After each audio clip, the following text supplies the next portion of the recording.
we've gotten that out of the way, I'm sure this is capturing right now. Hello, hello, hello.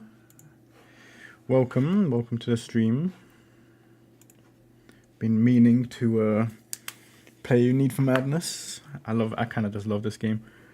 Since I'm off Wednesdays, I got Tuesday nights basically all to myself. Stay up as long as I want.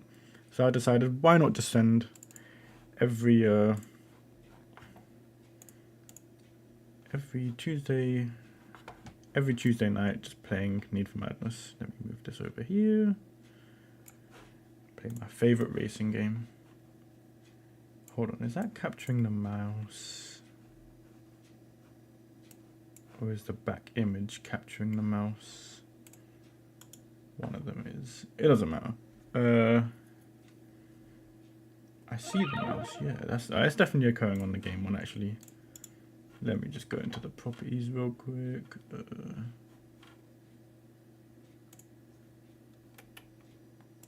No capturing the cursor. Same with the next one. We'll remove the back image as well. Let me get myself all set up. Hello Need for Madness. If I move it right there, it won't distract me. Hopefully the game audio, the audio should be right. I just set it to what I had previously. I've just been tinkering with a couple of the scenes so that I have a scene set up just for Need for Madness. I've got the intro screen that I just had up with little background, with games background music. And I've got the PlayStation 1 set up previously as well for when I do PlayStation streams, which I'll be using my normal avatar for.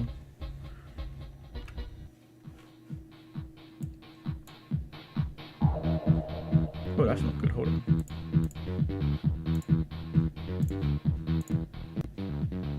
There we go. Okay. I just noticed it was actually playing 2 game soundtracks just then. In fact, if that's the case, wait, no, this one actually has to stay because it's got the right screen size for it. But what I'm gonna do for this little run is Need for Madness 1 and 2 again. This time I'm gonna just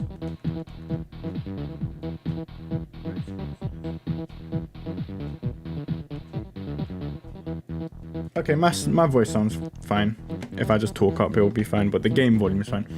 What I'm going to do is I'm going to be showcasing every Tuesday my favorite tracks from Need for Madness.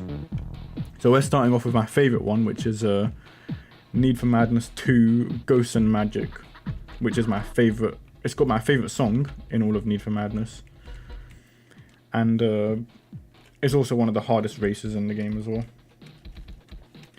So I just decided we're gonna play every week. I'm gonna play through all the games, but one race is gonna be the highlight race. And as a result, if you see the little pin message there, you can chip in for races when I'm finished with each of the games. Any races you want me to use in that race, because I'm gonna do some. After I've completed both the games, I'm just going to do loads more challenge races on that map, just for the fun of it.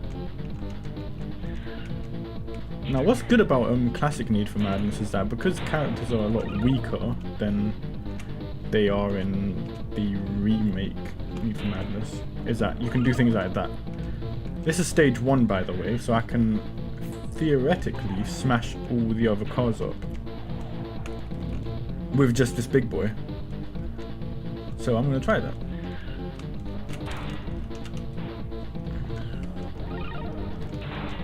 And they're going to try and smash me up, apparently.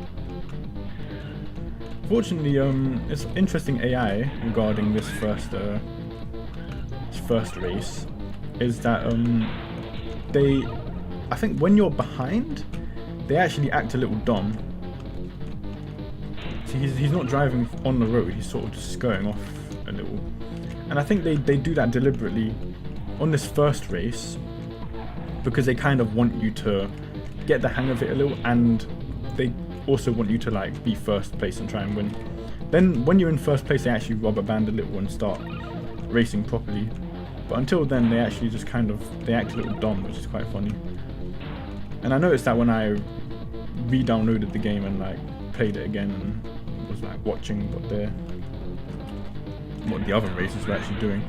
If particularly in Need for Madness 2, the first race, they actually just drive into the wall at the end of the map and will just crash there and start attacking each other. See, look, he's just driving off. He's not staying on the road. And he's trying to fight him as well.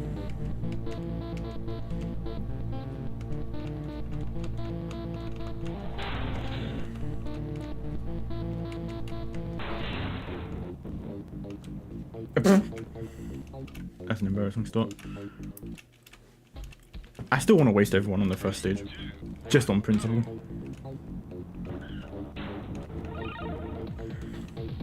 And this is the best guy to use.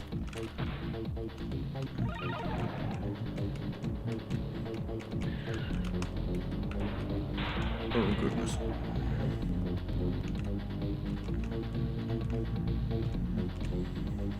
How's everyone else's night been? Assuming anyone's watching. Zombie, I was thinking of asking you if you wanted Wu Chang tonight. But I know that Tuesday's also when Watchford streams, so if he starts streaming and we're playing Wu Chang, you'll have divided attention. And I want a night where you're all alone, just watching Wu Chang, and not have to worry about the Watchfogs possibly streaming. Oh, I've got Max Revenge. That's actually a big win because he's the toughest vehicle here right now.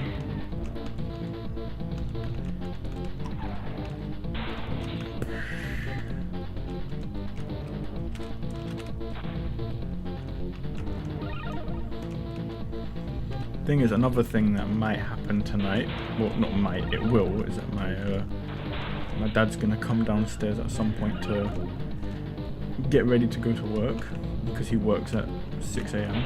Oh my goodness. Oh, just then, yeah. I got wasted, but he got wasted as well, and they give you the win. Anytime this happens, I think if you get wasted and you go through the final checkpoint as well, your dead body will go through the checkpoint and give you the win. In this game, fail safes occur in your favor. Yeah, he never streams. He doesn't stream for some reason.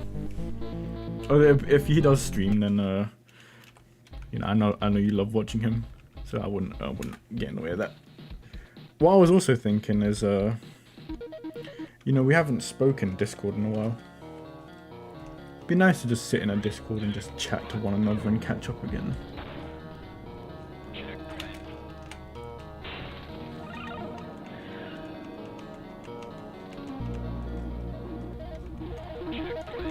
If anything, I could play like, not a serious game like what I do here, like Need for Madness. I could play a silly game like Mega Bonk, or just a silly PC game that I have, and you and I can just sit in Discord again for a night and just chat about days and life and the boringness.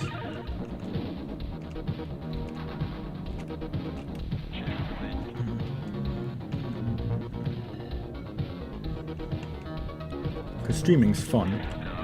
I like doing this. I like getting to put my little avatar on the screen and being able to show off a cool game to everyone. But yeah, being able to just chat to people.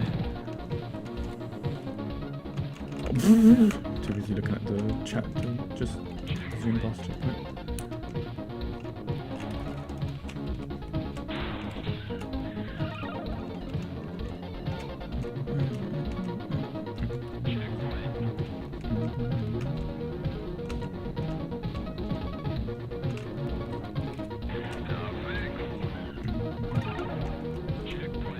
I've already got so many thumbnail ideas for the multiple different races in Need for Madness in the upcoming weeks.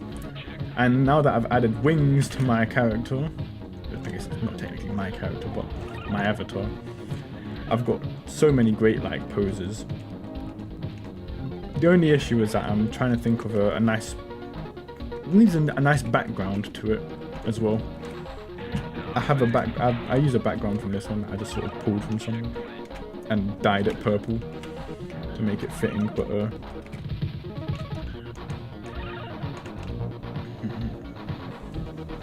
aside from that, what I really want to, I love the idea of making like a thumbnail of my character and a cool pose, thematic to whichever race it's gonna be, and the song that plays during it. Maybe it's just me. I associate the song more than the actual race. Like when I think of Ghosts and Magic, which is obviously the race with Mighty 8, I don't think of the actual race track against Mighty 8, the 3-let race. I think of the song that plays in the background. That's one thing I love about Need for Madness, is that this game's soundtrack is just amazing.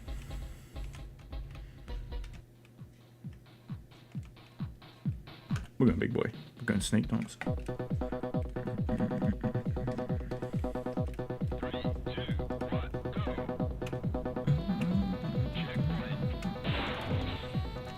I feel like I'm gonna make the same rant every time I play this game, which is, you see that? All of them just got smashed just then. Formula 7 and Lead Oxide have both been wasted in one hit. And this person, I can tell they've got low HP. He died, yeah, see? 0 HP. Oh no, I lined it upside down.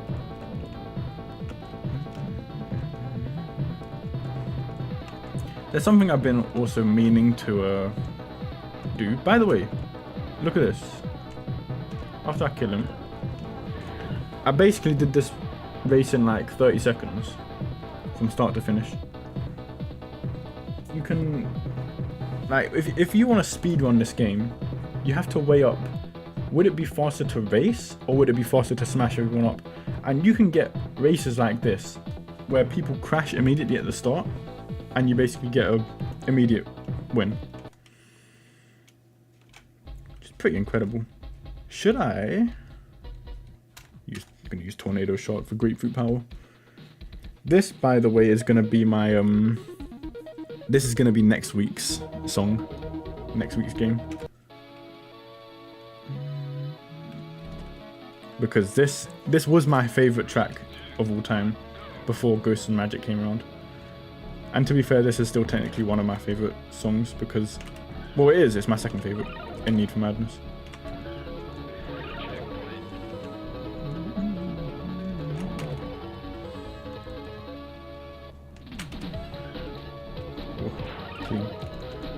That's going in the highlight reel.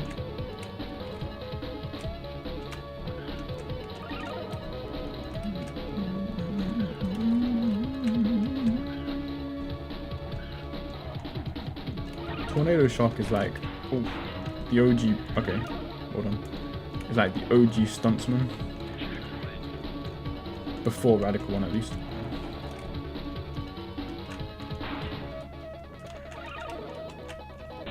No.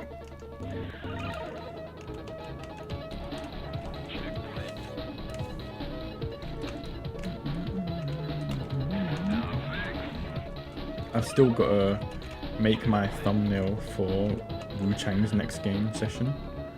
I've actually got a pretty funny thumbnail planned out for it already. The only issue is that I've been having troubles rendering recently.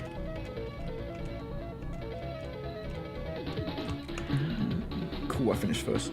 Okay, let me just say, when I've been rendering art recently, because I make other artistic things, I was rendering one, and I got to like the 7th or 6th render for a scene, and it just would not render at all. No matter how many times I tried to shrink the the amount of assets on the scene by like hiding like limbs of characters, or if they're not in the camera, I'll just hide the whole character fully, so that it uses less power trying to render what's like, if the character's not there, they're not getting rendered basically. So it's just whatever's on the screen, and if you're off screen, I'm removing you. Even then, it wasn't rendering. It was so annoying.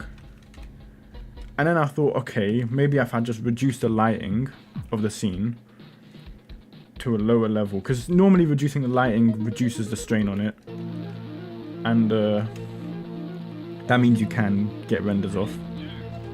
But then I reduced the lighting, and sometimes it worked and sometimes it didn't work, which was just annoying. And then I thought, okay, if I'm going to use reduced lighting, I'm going to have to start from the beginning again. So I went back to the first render, lowered the lighting on that one to the equal level of the previous ones. Now, bear in mind, the first render up to the 5th render all rendered perfectly prior to this. Then I go back to render it again with lower lighting settings, and it too is no longer rendering. Like, none of my work was rendering at all anymore. And I got annoyed and just stopped trying for the day. And Elking just repaired himself. So yeah, that was a bit annoying because I had an art piece that I was actually just willing to get done just then. And then it just... nope.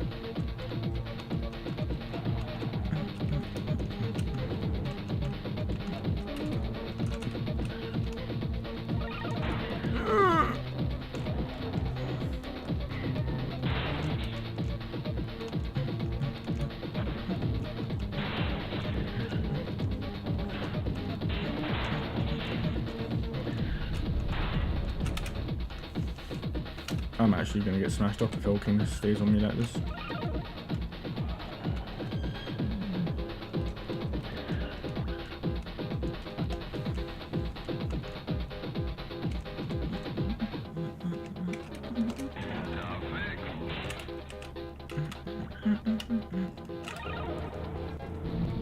By the way, some more personal...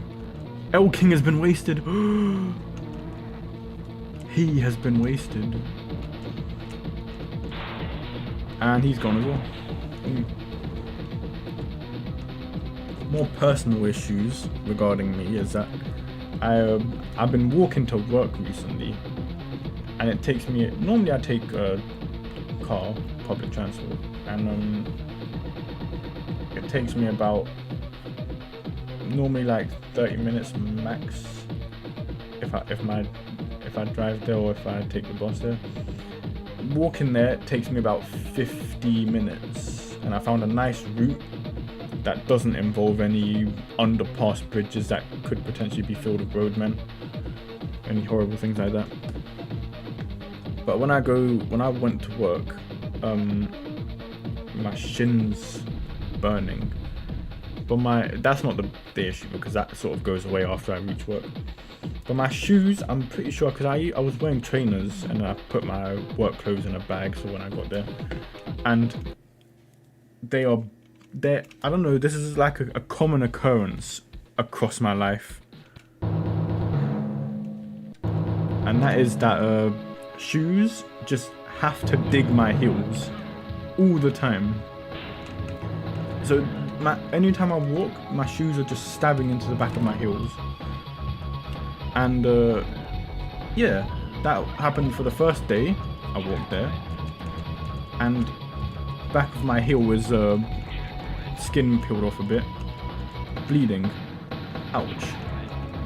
Okay, I thought, so I'm not going to walk there in my work shoes, let me put on trainers, which was yesterday. I put on trainers and walked down. Oh my goodness.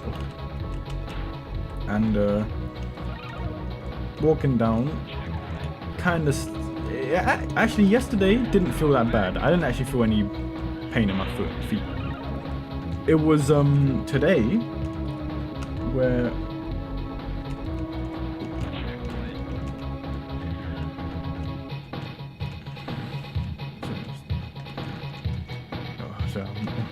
I'm reading that comment while I'm trying to line up the racetrack.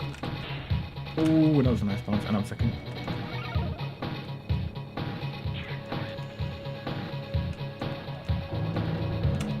You check if they're stompable. But yeah, so I'm walking all this distance, and today I'm walking the same distance, and my heels are starting to kill me, like behind my feet. I don't know what you call that little part. I'm dead. He killed me in one hit. I'm meant to be one of the strongest cars in the game, and he killed me in one hit. Oh my goodness. Well, let me explain this. So I'm walking, and like halfway back of my heels are burning, whatever. And then I get to work, and there's that same pain still digging in the back of my heels. And then I finish work, I get home, I take my shoes off and I take my socks off, and the big skin blotch by the side of my heel, filled with like, I'm guessing it's like a liquid or something. And oh, it like I peeled the skin off, and the water like leaked out, and it's still red now, and it's stinging. It was stinging in the air when I first opened it. I'm just gonna switch that. Let me switch to the Viacram actually. Stinging in the air, and it hurts so much. And that was my left foot. My right foot, the little blotch was bigger. Is that called an ulcer, by the way? I hope not. Either way, I remember getting this happen to me as a kid before when I was in school, and some days my shoes would just decide to kill me. But I'm just noticing this is like a sort of a trend in my life, that all shoes are just designed to stab the back of your heels and just be as painful as possible. And I still plan on walking to work, because I kind of want to walk to work, because I prefer being active than sitting on a bus or driving or anything like that. I mean, my dad will pick me up anyway. He'll either pick me up or take me to work if I'm not working, because he likes the company of being around me, because I can chat to him. But if he's not there, if he's safe, like tonight for example, he was working mornings, so I walked there myself. Oh my goodness, how on earth did he catch me? So when he's not picking me up or taking me there, I take myself there, which is just fine. I just be quiet and alone. When I'm in the car with him though, I like to I actually play music on my phone, which is usually Need for Madness soundtrack mixed with like loads of other game soundtracks. But yeah, I'm walking work, and so now, as of right now, my heels still have big red skin tears on them, basically. That are just, they sting, and I'm trying not to move because, well actually no, the pain isn't stinging now when just exposed to the air. Oh, this stunt. Oh, that was clean. But what? Oh my goodness, this is the thing with Ulking, he just drives backwards throughout the stage. Oh, yeah, that's what I was saying. I actually like I like walking because I just want to be more active. I plan on because there's a gym near where I work.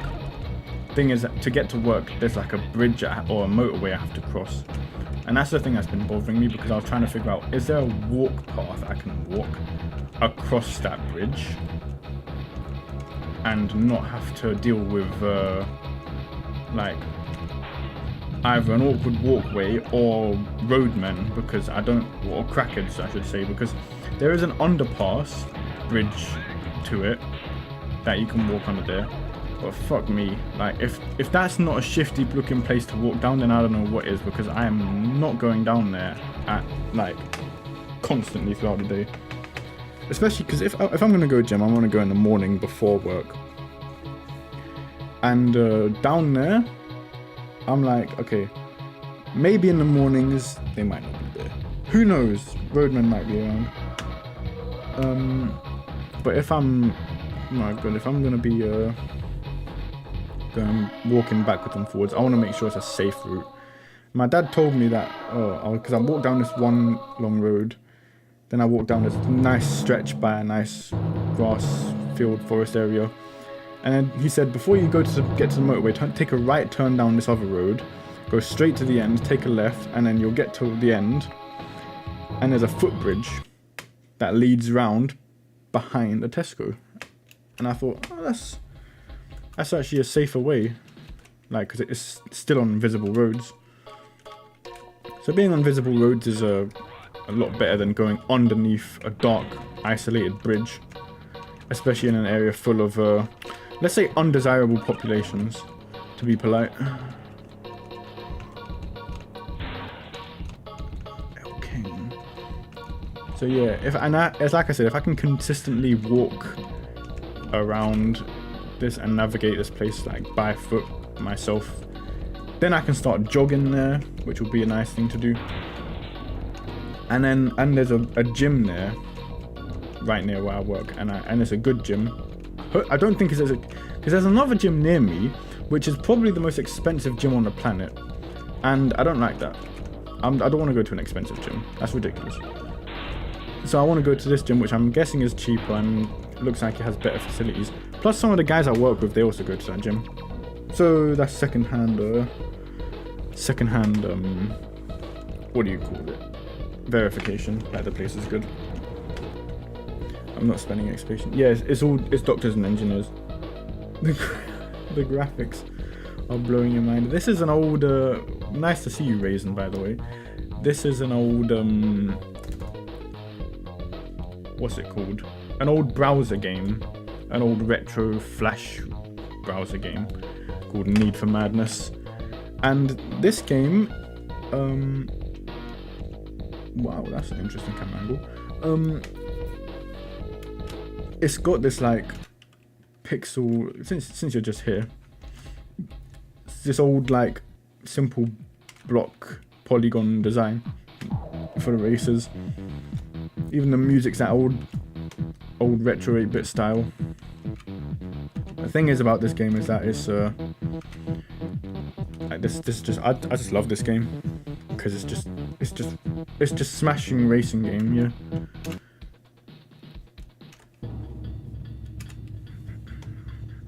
Right now I'm just gaming and talking. In fact, I find it quite interesting that I've basically just been rambling, and because I'm realizing that I'm talking, and the way I'm talking isn't exactly articulating myself or getting to the point properly, which is ironically that's how my dad talks to me. When I'm in the car with him, he'll tell me a story that I've heard before, by the way, and he'll just start talking about the details, but he won't just talk about any old details. He'll talk about like the mundane details, like and I'm walking down the street, and I'm just walking, and I say hi to the neighbor and whatnot. He'll mention the little mundane things, probably because he's sort of thinking about the story and trying to convey it properly. And that's kind of how I'm doing it right now. I just realized if I could just talk and just sort of drone on about details, because it'd be boring if I just said, yeah, I walked to work today and my foot hurt and I blistered it. Whoops. And that's boring. No one wants to hear that. If I could ramble on about the silly details, then at least I'm filling the void. At least I'm talking more. And yeah, we get to a radical one just got wasted. La Vita crab got wasted. And this is one thing that's beautiful. To sidetrack again from my topic, what's beautiful about the early game, especially when you get this version, which is the classic browser version, is that, like I said, strength matters in this game, and if you're not strong enough, you will get wrecked, even naturally. So this is a shoo-in. This is, by the way, this normally is one of the hardest races in the game. But now that Radical One is dead, and Tornado Shock, and look, you know what? I'm gonna No, it's the last lap. I was just thinking I'm gonna waste him.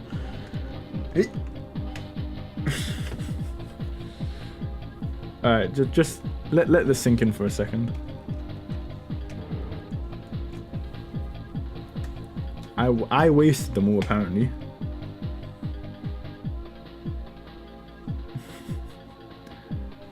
That's incredible. I don't even know what to say. This is why this game, by the way, is so good. It's unpredictable. They all wasted themselves.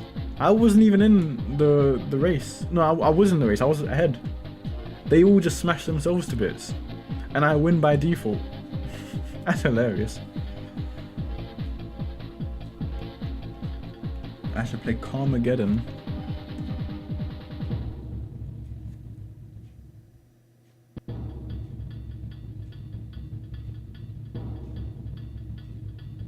I just realised you lot. Who deleted the message? I just realised you lot are talking. I saw 110 degrees, or when it's 110, and my UK brain registers Celsius, so 100 degrees Celsius is boiling point. So you saying that you don't like walking outside when it's boiling outside? I'm thinking, oh yeah, that's pretty normal. No one wants to boil. But then it's Fahrenheit, which is American language, which means it's probably about like, you know, minus 40 degrees Celsius. I mean, it's probably 100 degrees Celsius in America is probably like the middle of the Arctic over here in the UK in terms of measuring Celsius, because I hate Fahrenheit. Why do you lot choose Fahrenheit for? Water freezes at 0 degrees Celsius. Why do you make it minus freaking 30 or whatever the Fahrenheit number is? Or no, it's like 30 degrees Celsius. No, 30 degrees Fahrenheit or something like that is a freezing point for water. Why can't you just say it's... Why can't you just pick Celsius like the rest of the world? But yeah, enough getting distracted over Celsius. I love that. Yeah, I love that you like the soundtrack as well, Raisin, because this game has probably my favorite soundtrack of all time. And this is competing with the likes of King of Fighters 97, which I've been thinking I should probably get round to like playing the King of Fighters games on stream. Because I do have all the collections on my console. Yeah, nice SNK collections featuring all of the old games. But you know what? I have to complete Borderlands 4 first. And then when I complete that game, I'm gonna uninstall it.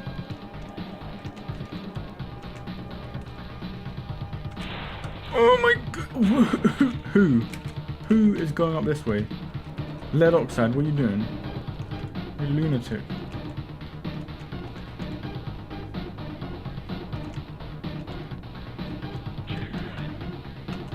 Tornado shots out here.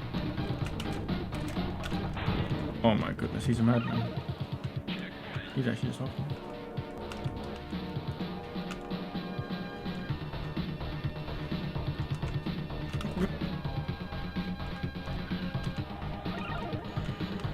Is that so? Is that the logic behind Fahrenheit? It's not we Americans don't care whether liquid freezes at or whether water freezes at 0. They care whether a human freezes at 0. And you know what? I guess that's sound logic actually.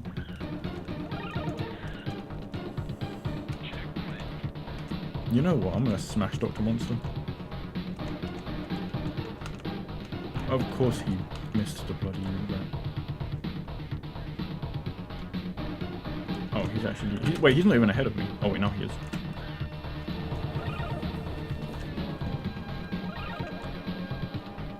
I'm still gonna smash him, by the way. Oh yeah, guys, be sure to check the... Get out of here. Be sure to check the pinned message I put down.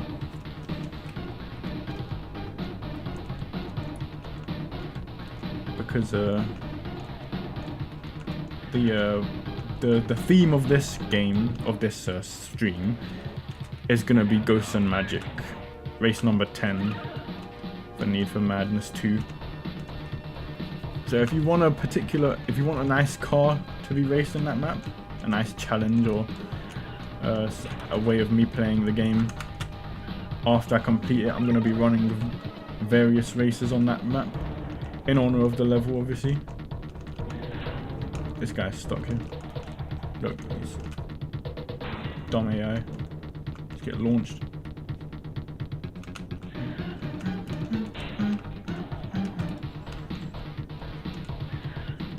Come here, boy. What's up, little basket weave?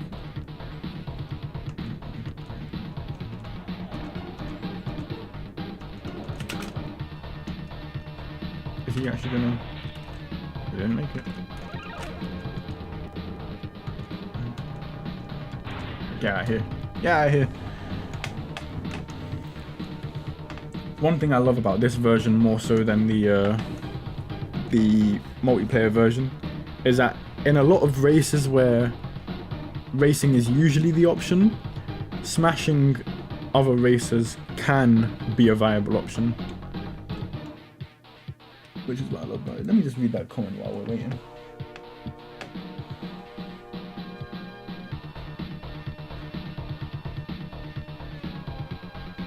I see, so 50's like... So Americans basically measure the temperature in a sort of, 0 to 100 kind of way. You know what? Here's a stage 10, Need for Madness 1, Confusion is an Illusion, where they remove the cursor, the guidance arrow. Now you can smash everyone in this race of Elking pretty easily, or you can try and race the stage, which I'm gonna do now. Which means I have to watch out for, oh my goodness, those two. And I have to keep my eye on the track and what checkpoint I want, like here, and not get launched. That was dreadful. Let's try that again. No radical one, but Elking's here. And since this is Dr. Monster's stage, he will always be here, so... Nightmare. 4 minutes 7's gone.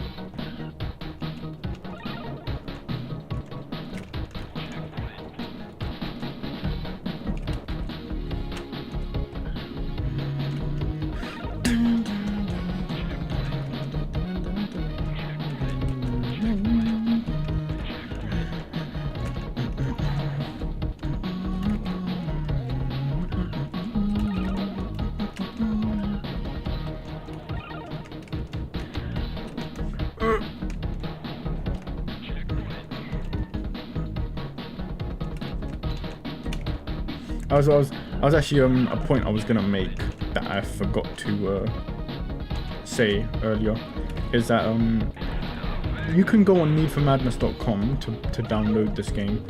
You can oh my goodness. You can download the oh goodness, he's trying to kill me. You can download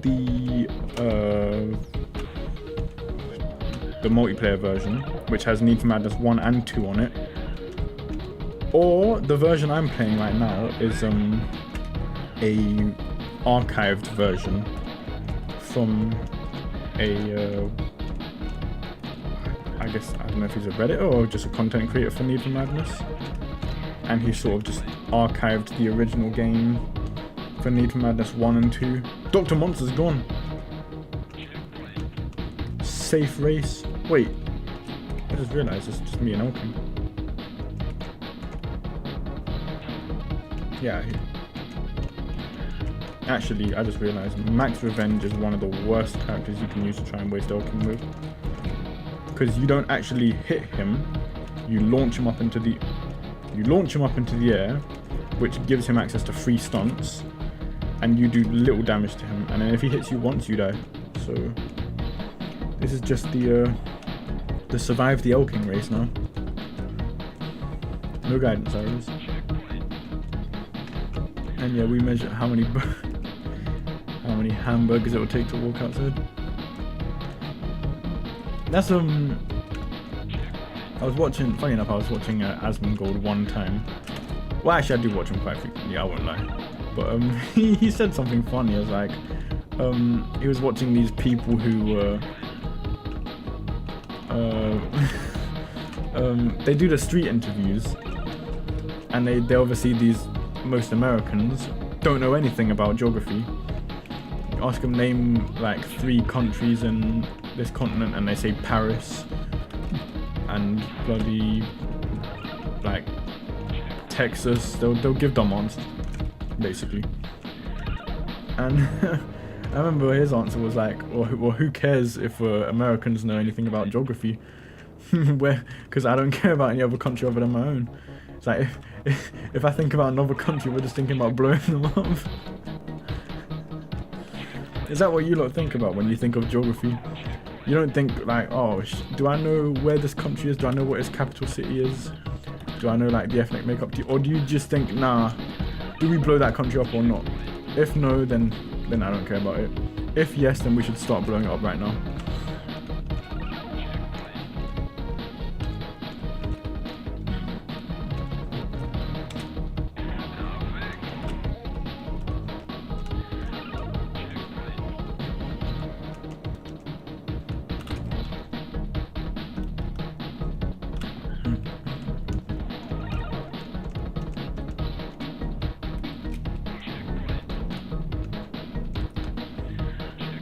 But yeah, back to what I was saying, ignoring blowing up other countries.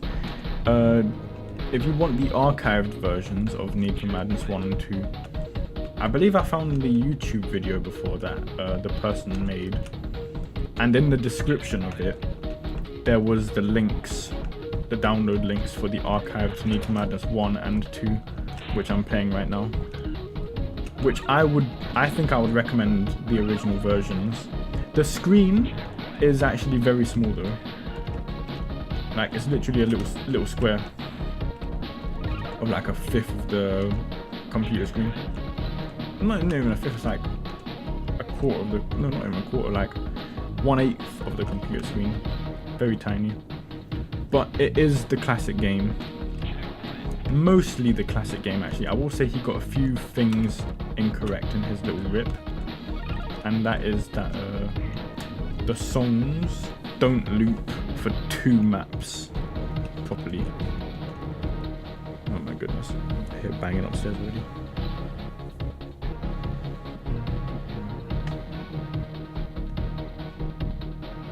Yep, that's it. Just blow off other countries.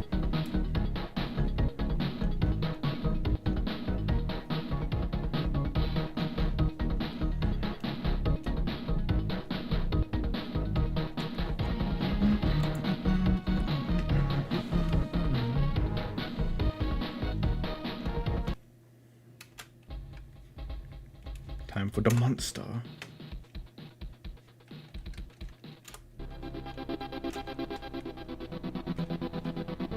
Here's another interesting thing. In the final stage, any racer can be at the front. In the usual stages in the game, whoever's in charge of that stage is at the front. However, if you are playing as that racer in that stage, then another random racer will be in charge of that stage. Which is an interesting detail. Wasted Elking. Imagine that first racer you race, you smash, and it's Elking.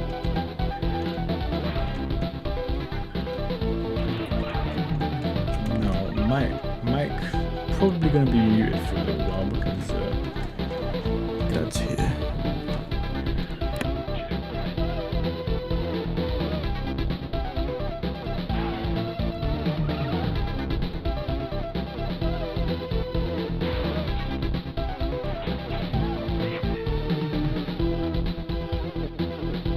And I managed to get myself wasted anyway.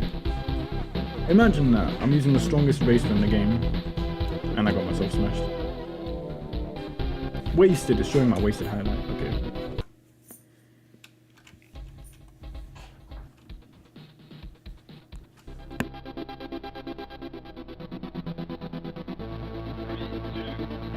None of the big races are here.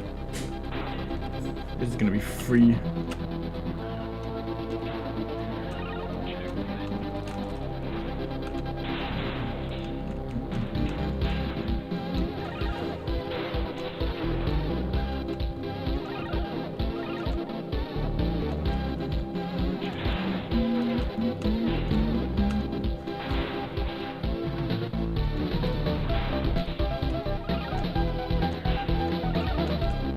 By the way, another thing that I love doing as part of the stream is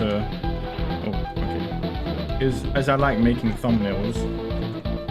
What do you lot think of my thumbnails, by the way? Because I like making either, if it's for a game like Marvel Rivals or Chang, I guess I make one about like either the section of the game or the characters that I'm using.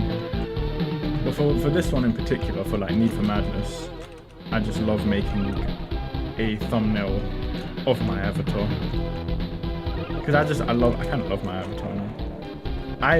I completely made the 3D image, the 3D model, because I'm using, it's technically Renoa's model, but I've added so many clothing parts and special effects to the character, such as darker skin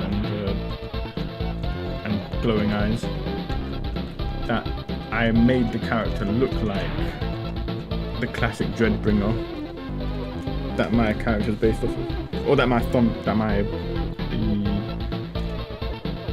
profile picture's made of. That's the word. But I'm really enjoying just making cool poses and cool splash arts, basically. I just realised that this song's actually quite a loud one, so who knows if you heard me say anything. If not, just enjoy the music. It's the Mad Party anyway. And we beat Need for Madness 1.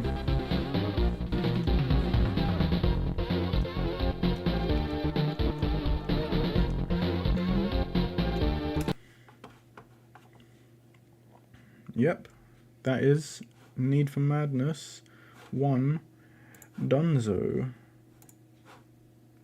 Let me just get rid of you. Boom, boom. Let's bring up Need for Madness 2 now.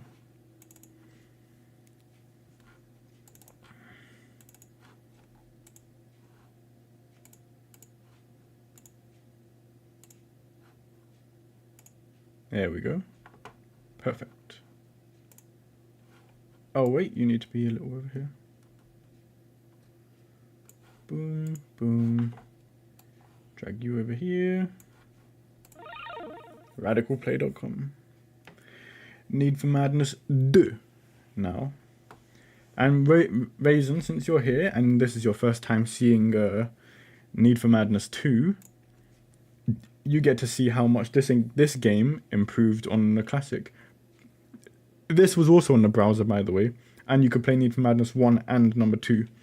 But Need for Madness 2 is basically an upgrade of Need for Madness 1. I don't know if you remember the graphics from the game you just saw, and the way that the stats were shown. I just realised my character model is covering up the stats, but who cares? You lot have seen it before. At least my returning viewers have seen this before. But now look at the improvements. Oh my... See, my ankle's hurting. Like, Formula 7 doesn't look like a toy car anymore. He actually looks like a real race car.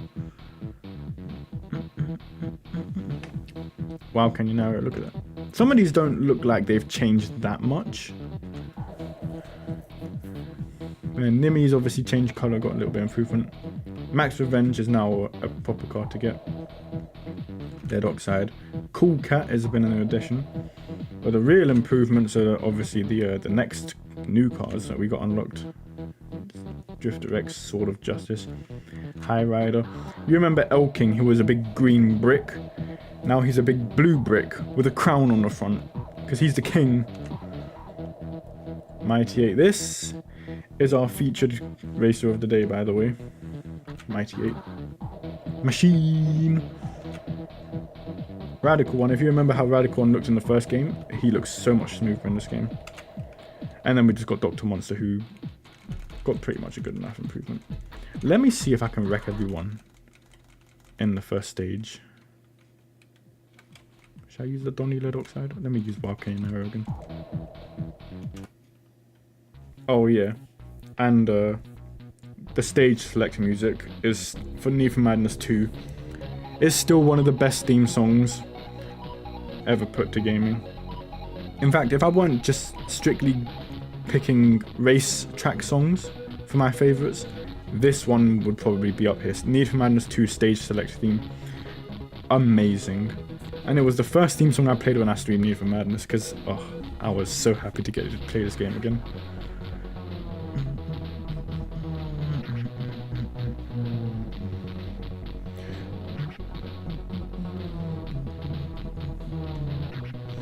Let me just tell you, reminder.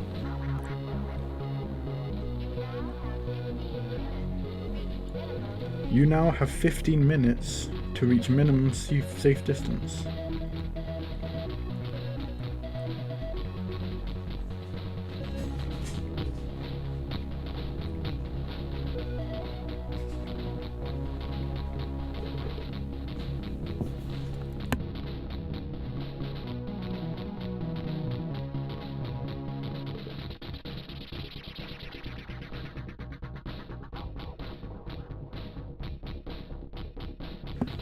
Hello, Michael. Hello, waifu. How are you lot finding this, by the way? Very interesting. I forgot to start the race. And now we've actually got Coach Insano giving us the instructions, by the way.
I see.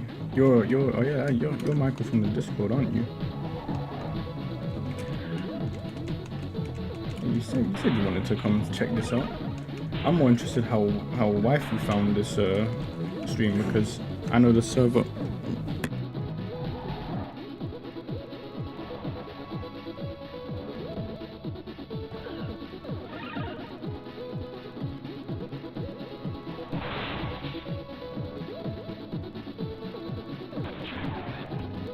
Sorry, I know the server we're on together. I only posted my YouTube link.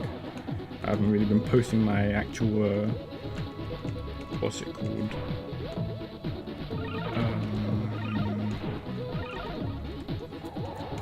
Don't tell me.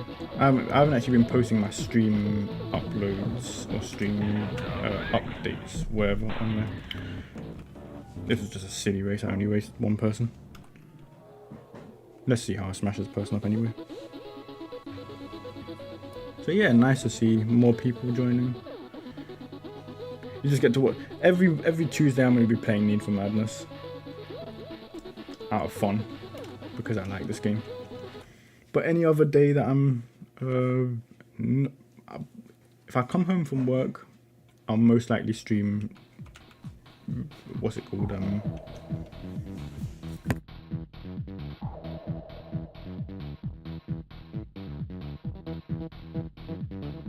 If I come home from work, I'll most likely be streaming Marvel Rivals if I feel like it. And if I don't come home, well, if I come home from work and I'm just not, and I'm not tired, and I don't, just not stream. What am I saying? Confusing myself now. So if I come home from work and I don't feel tired, I usually want to stream like a multiplayer game on my PlayStation, like Marvel Rivals. And hopefully I want to stream Street Fighter 6 as well, because I want to beat Borderlands 4 already, so I can uninstall it and then reinstall Street Fighter 6 and play that.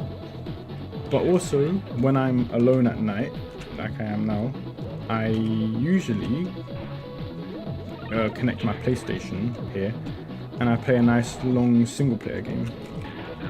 And right now, I'm playing Wu-Chang, Fallen Feathers. Nice, finished already.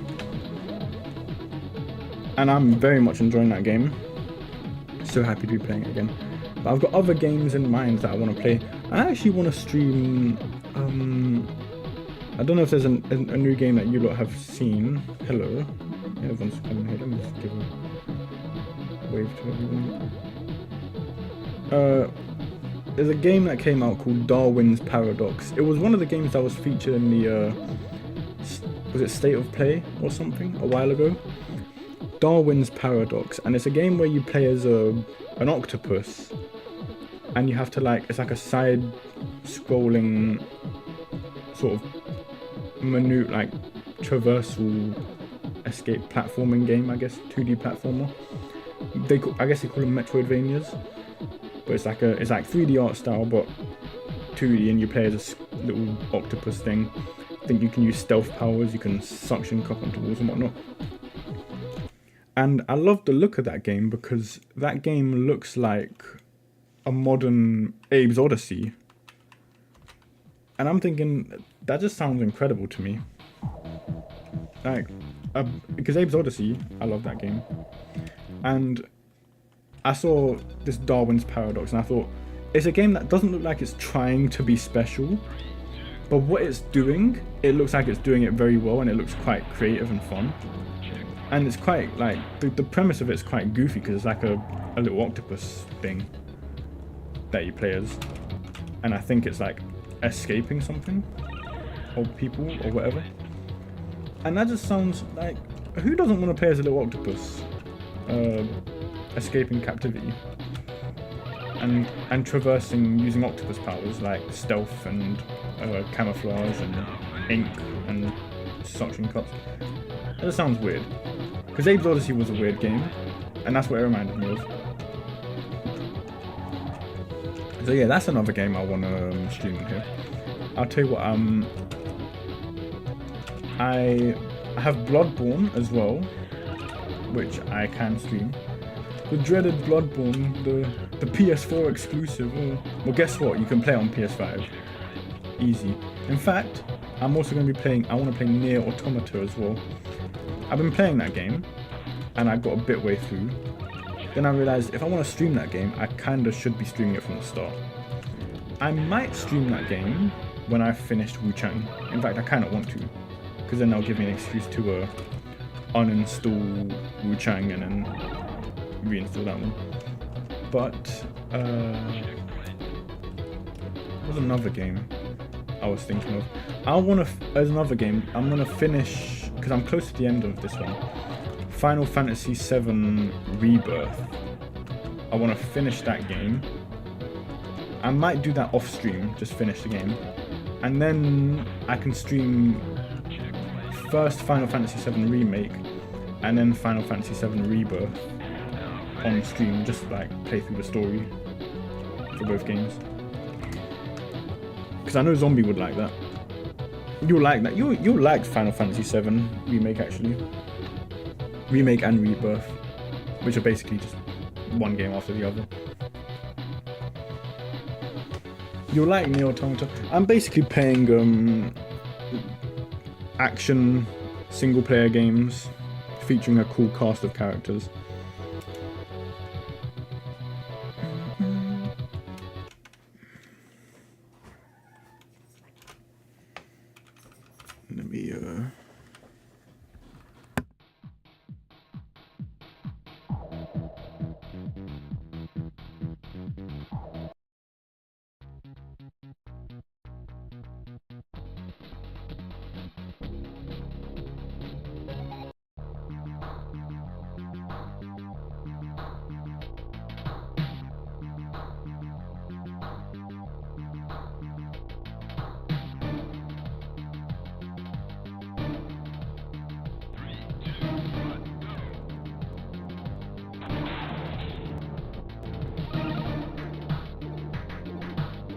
I might have the mic muted every now and then because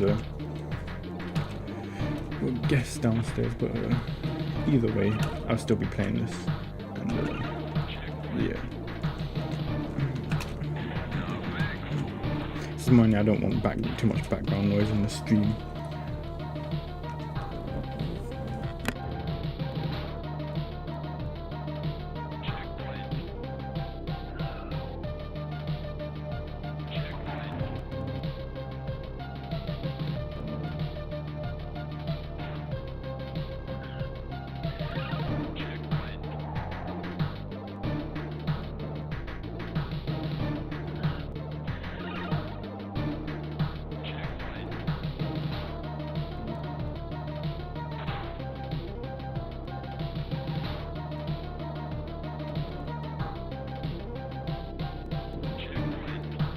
I think I'm just passively losing this race. Who's actually in front? So you had to hit that.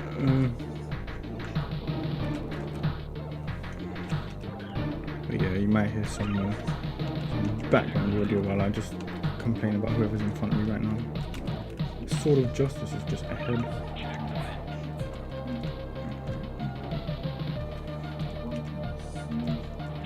Yes. Oh wait, there's 4 laps. Oh dear.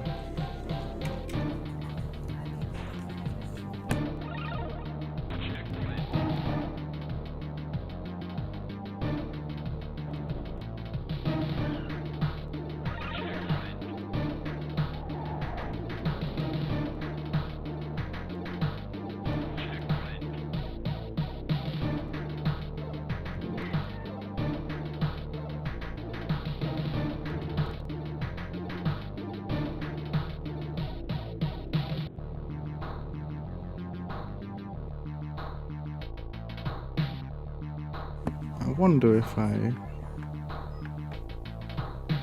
doesn't sound too heavy.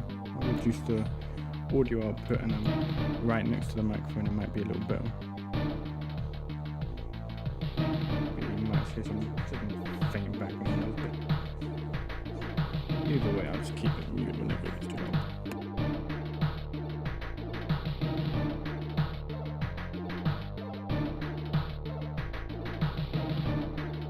But yeah, Wu-Chang is it's like a Souls-like actually. It's more of a Souls-like than anything else.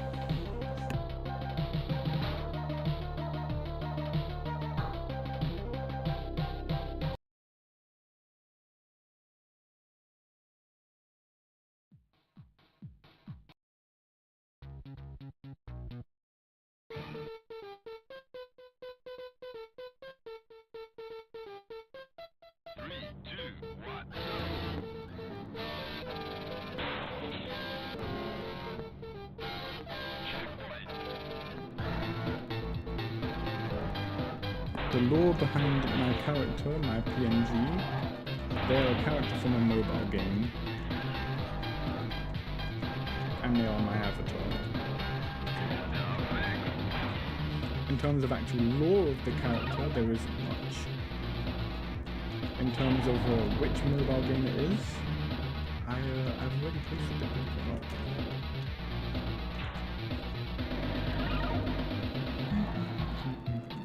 So yeah, you can either do a bit of digging, find out who it is. But other than that, there's actually not much lore to the actual character. Other than that, I use them as my primary. In the game, actually, they were my profile picture, and I just decided to keep them as my profile picture on YouTube.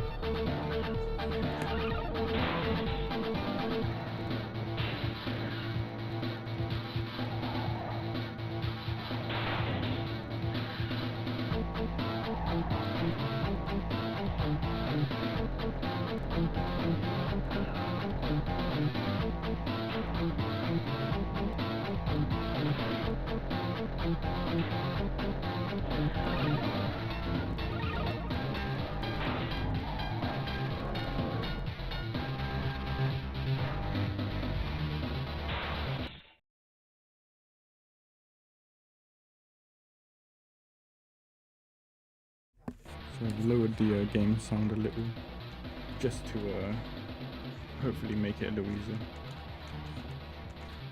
Lower again a little. Lower a little more. Only because there's a TV blaring in the background, so last thing I want you hearing is Judge Judy.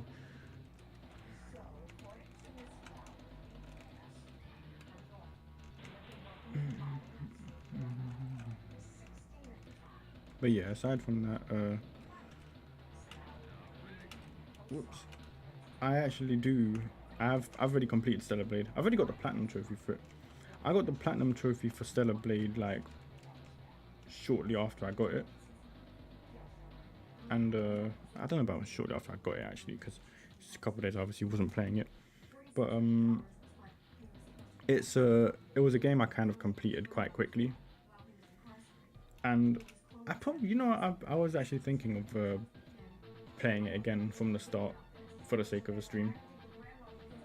I think I want to complete Wu Chang first, then Nier Automata, then I'll think about Stellar Blade.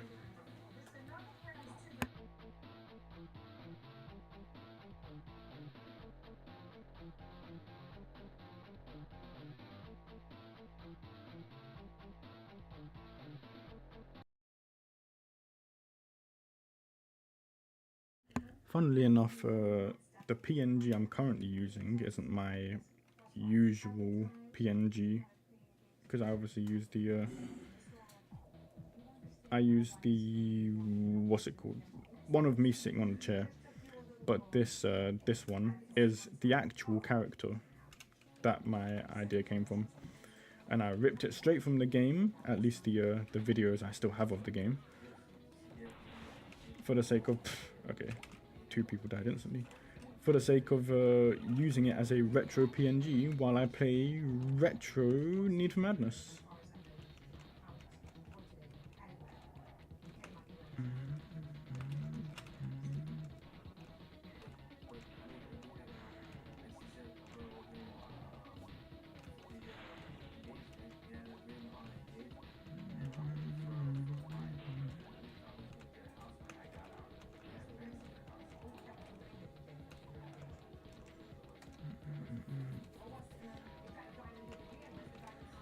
I'm actually getting smashed up quite a bit as the police car, because these psychos are actually just chasing me.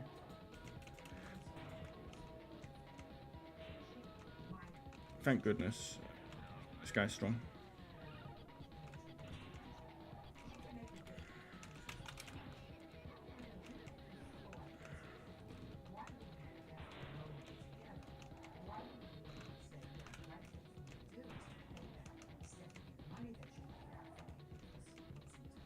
I'm just so focused on this. This came out last year. Need for Madness came out last year. I'm impressed. I imagine if Need for Madness did come out last year, then it better be at the Game Awards. Oh, well, you're referring to Wu Chang, aren't you?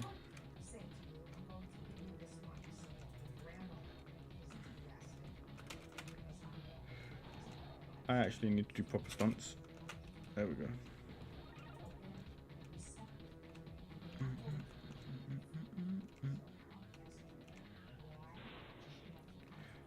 Just wreck this idiot. Look at all the flaming bodies are just over here. It's hilarious. I knocked him out of the map, and he went through the repair loop again. But yeah, since I've got a captive audience, I might as well do some nice little sharing.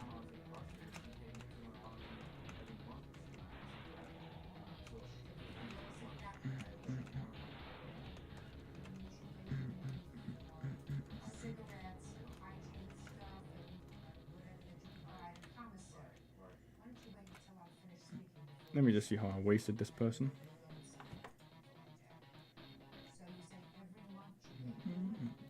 Let me just read this comments, by the way. I think a secret comment. Yeah, that's for Stellar Blade. They've announced a sequel that they're making themselves, no longer not relying on PlayStation. I think they had registered make the last one.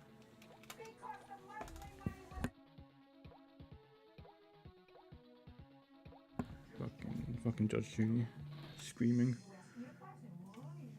I hope none of you lot can hear that, but if you do, it doesn't matter. It'll be funny background noise anyway.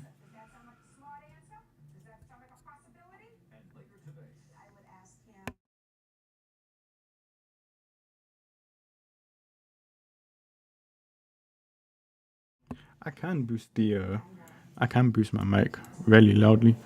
Only issue is that there's a TV going on in the background, so if I boost it any louder, you'll start picking that sound up, and I don't want you hearing that. But while we're here, I might as well do a couple of show and tell.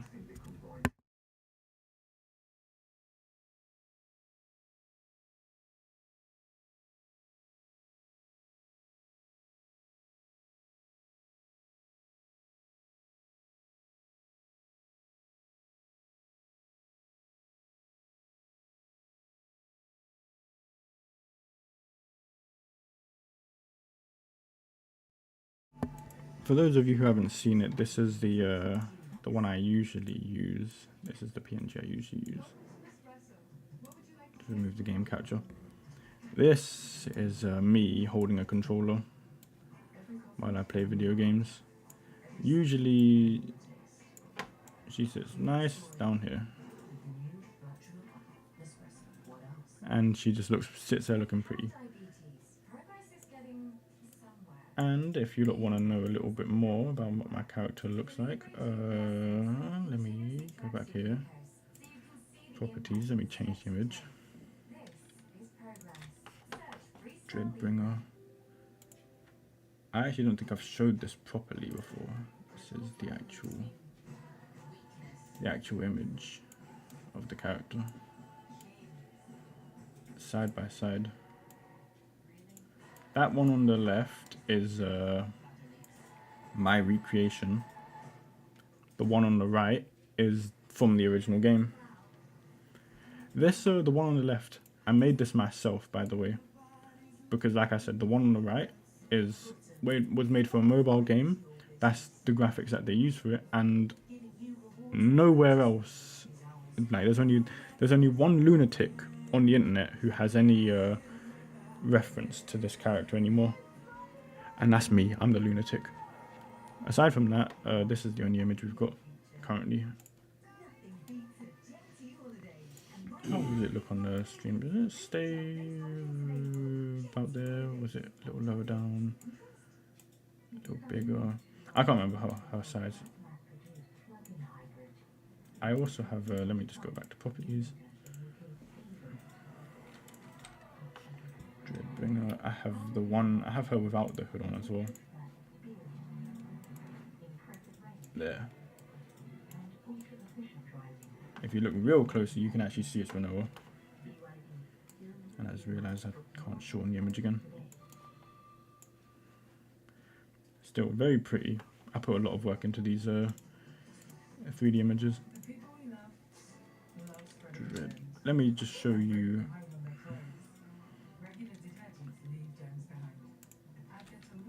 Let me show you ones you might be familiar with.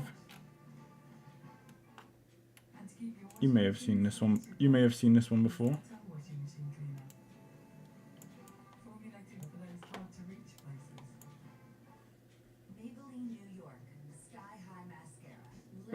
I see NSFW, so I'm not going to entertain that.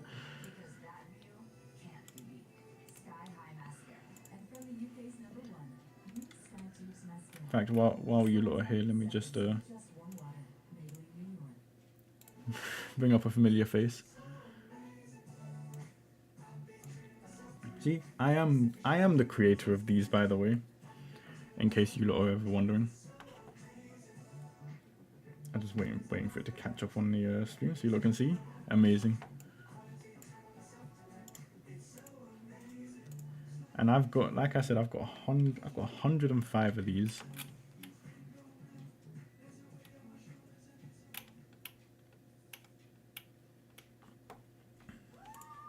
Some of these are actually, I think some of these are amazing. I think personally I love the Tifa ones as well because Renoa actually rocks the Tifa outfit so amazingly.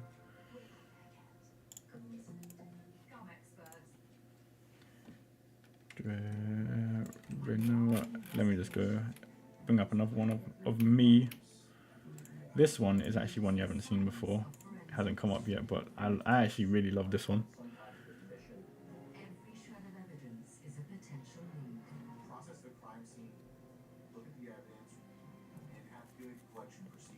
I see that. Yeah, zombie, you can use anything that I make. I've sent you all of them anyway.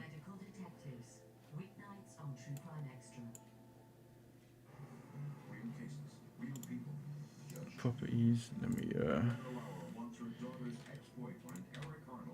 oops. And yeah, because I also like making cool thumbnails using the images like this one.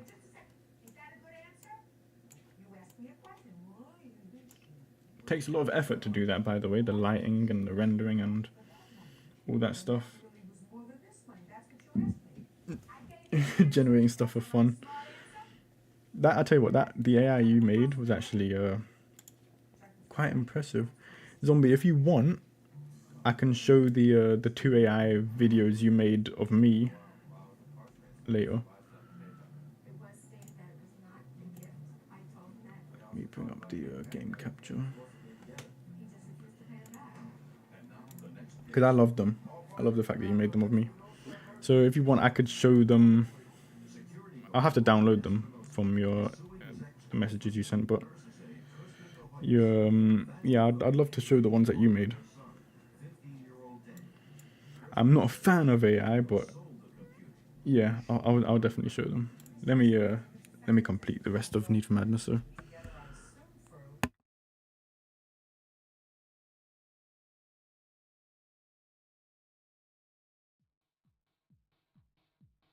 Wait, let me mute the mic. Let me just Drifter X.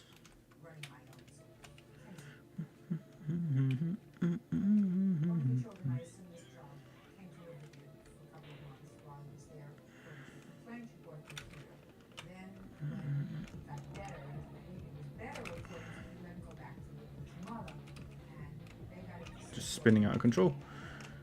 Okay, I'm safe.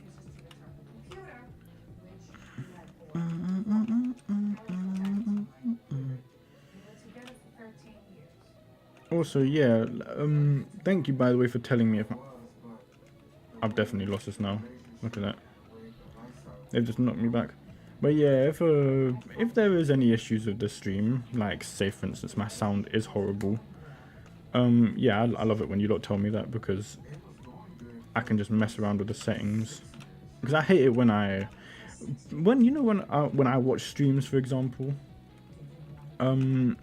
if the volume is so quiet that I have to turn up the volume on my own PC, I get a little annoyed. But when people have the game volume really low as well, which is I guess only a stream issue. I don't really watch much streamers. I like hearing the game though. I guess that's kind of the issue here. If I was, I kind of like talking to you lot, but if I could, I'd just leave the game on and just not talk myself, and just let the game be the stream. I bloody lost the race. Of course I did. Not even close. Let's try a Drifter X again. Let's redeem himself. But yeah, I'm someone who if I'm watching a stream for I don't know if there's actually a personality on the internet who I would watch for them and not for the gameplay. Some that I do like, but you know, if I'm here for a gameplay stream, I'm kind of here for the game, innit? I guess the person playing the game can make it entertaining, but normally I want to watch the actual game itself. Unless I'm actually following a person, like a streamer or YouTuber, and I'm just watching them for who they are, as opposed to necessarily what they're playing. On Twitch, there's only like one person that I watch like that. maybe not even. On Twitch, I don't really watch anyone for who they are, but just whatever they play.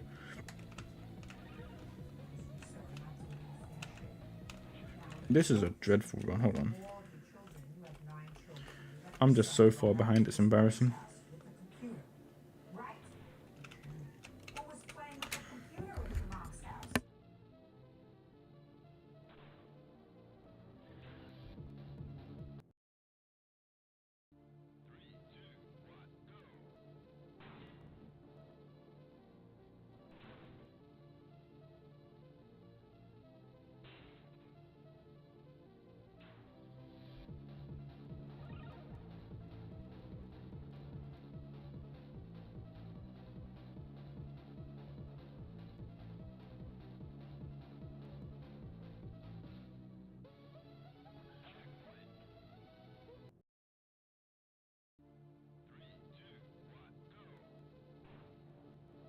Yeah, that was a dreadful start.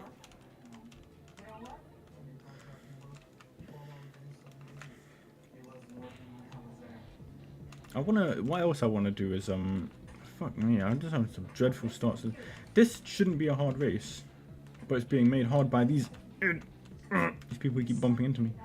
You know what else I wanna try and do is I have this app on my computer that is connected to my microphone, and it sort of determines the audio levels and whatnot.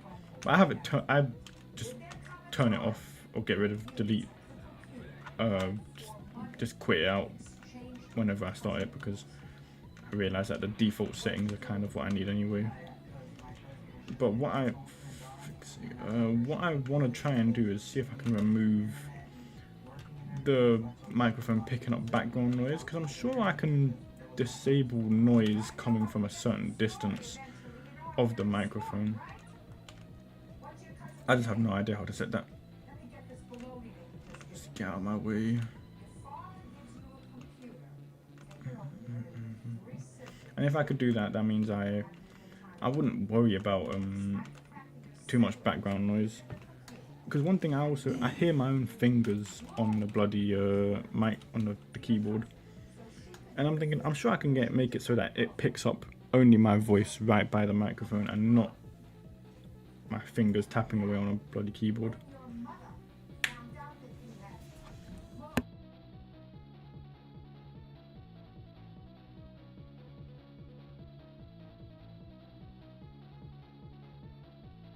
And watching that race for a second, I thought I was Max Revenge, but no, I'm High Rider. Now, ladies and gentlemen, it is time for the realm of the king.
And I crashed and got wasted. Amazing. Immaculate performance by me. Okay, it's quieting down a little down here, so.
Here's a thing.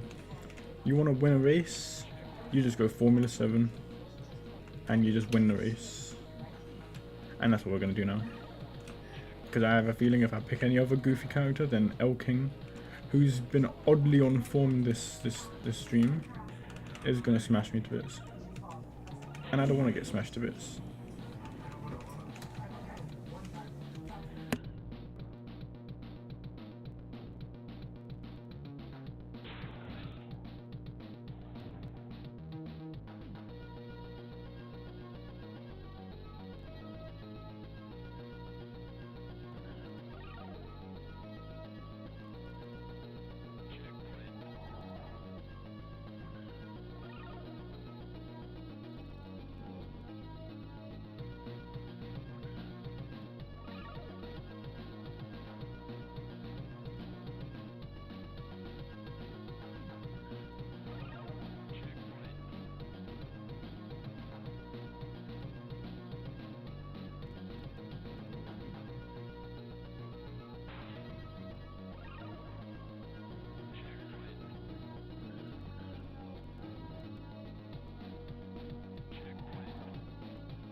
Why did I do that?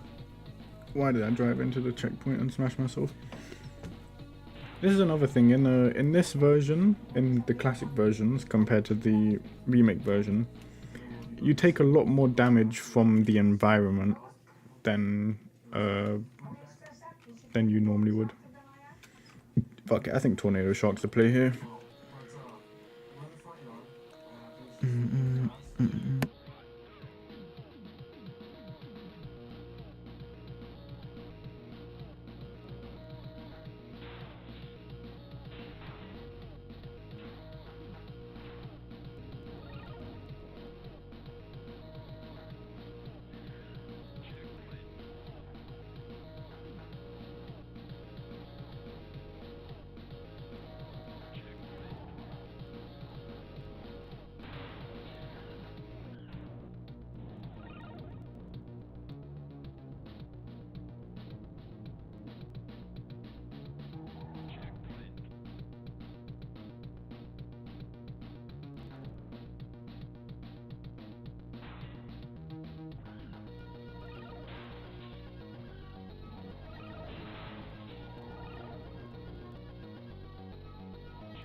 I find it impressive that I'm finding the most impressive ways of just getting myself smashed up in these races. I think I'm just going to stick to Formula 7 and this standard race.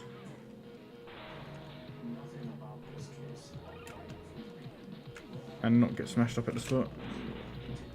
Like that.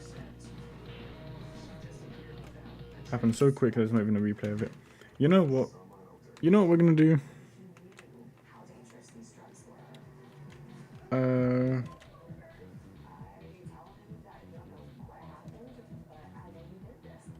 Where is he?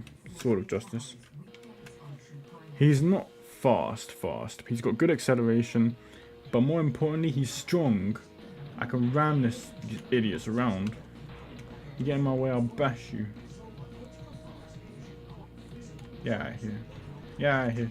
Oh my, of course.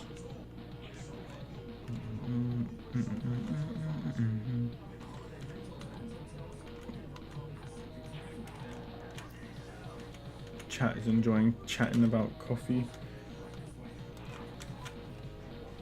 You know what? I actually don't drink coffee or tea or alcohol or any of that nonsense.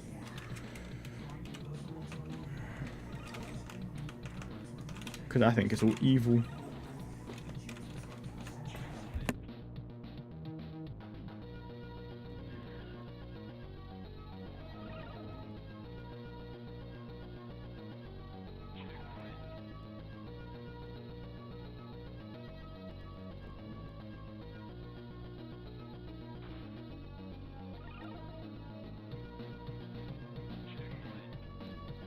By the way, that little stunt that I'm pulling is a funny glitch where if you click the opposite button to a stunt and then the stunt that you're trying to do, you'll spin extremely fast in that direction for some reason. I don't know how I think I discovered it by accident before, but it's quite interesting because I think you can do it in any direction as well. I don't know if that was the same one, but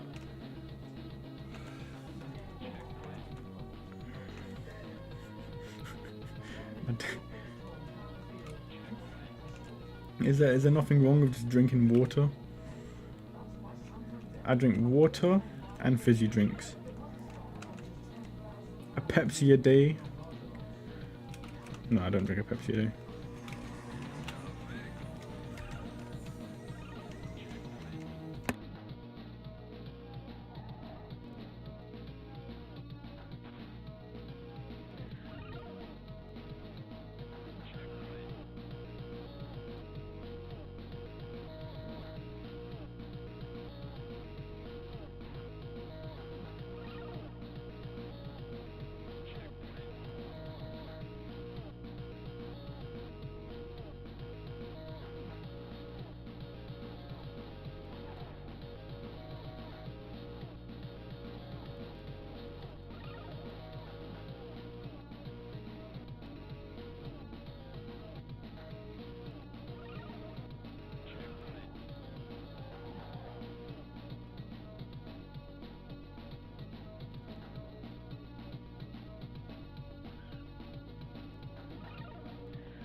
By the way, this is something that someone pointed out before watching me stream this, is that your only objective when racing is just to reach the next checkpoint. So the track itself is optional. The upside to the track is that it's got the ramps on it that you want to do stunts on, because stunts increase your power and then power increases your speed. But here, I can just drive over here, completely off the track, so long as I just reach the next checkpoint. And then this happens. Punishment for veering off the track. But the oh my goodness, I don't believe it. Oh my goodness, I'm gonna be stuck here forever.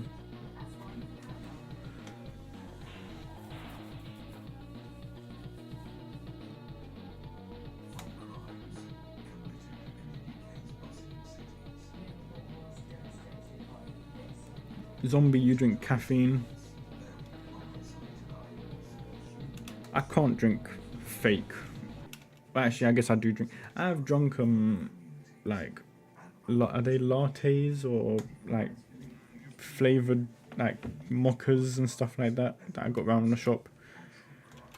Iced chocolate drinks that have caffeine in them, and I kind of just like them because I just realized I have High Rider unlocked, don't I? What am I doing? Okay, hold on. I'm gonna one more try of Sword of Justice. Should be able to win. Then I'm gonna switch to High Rider if this doesn't work. But yeah, I guess I have drunk it, but I don't know, the idea of artificially keeping yourself awake or giving yourself energy, I don't know, it doesn't sit right with me. Maybe I do that anyway because I don't know.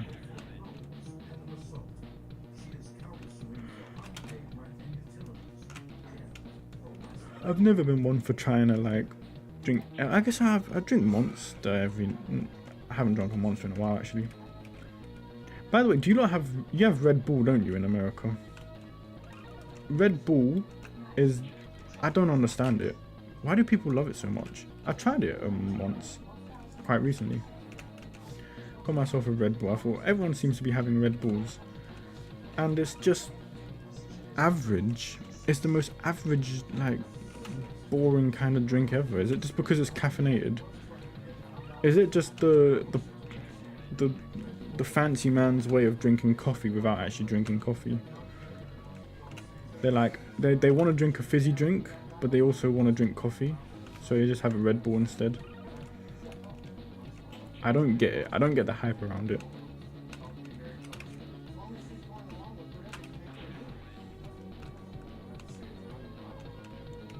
Oof.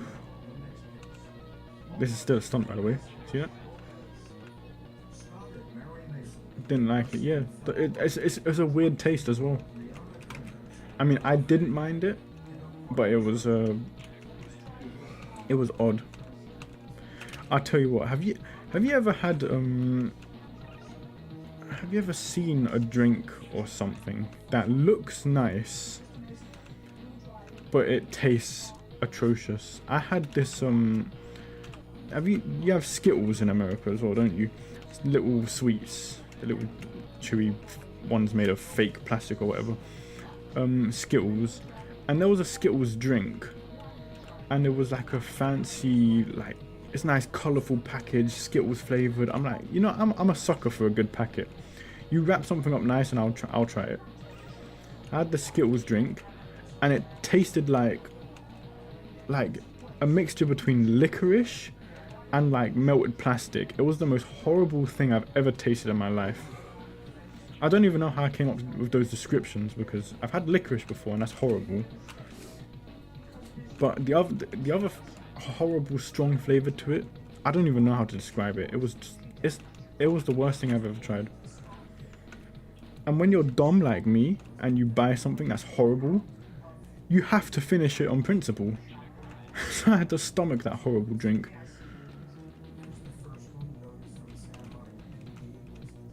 So yeah. Them's the rules, by the way. If you buy something because you want to try it and it tastes horrible, you got, wait, actually no, that's not true. I remember buying, because you know, during Christmas time, for example, they make chocolates that are like, oh, they're Christmassy chocolates. It's like a little reindeer wrapped in foil, chocolate flavored. But it's not from a trusted brand. It's not Dairy Milk or Lindt or anything like that. It's just a random, you know, original brand or whatever.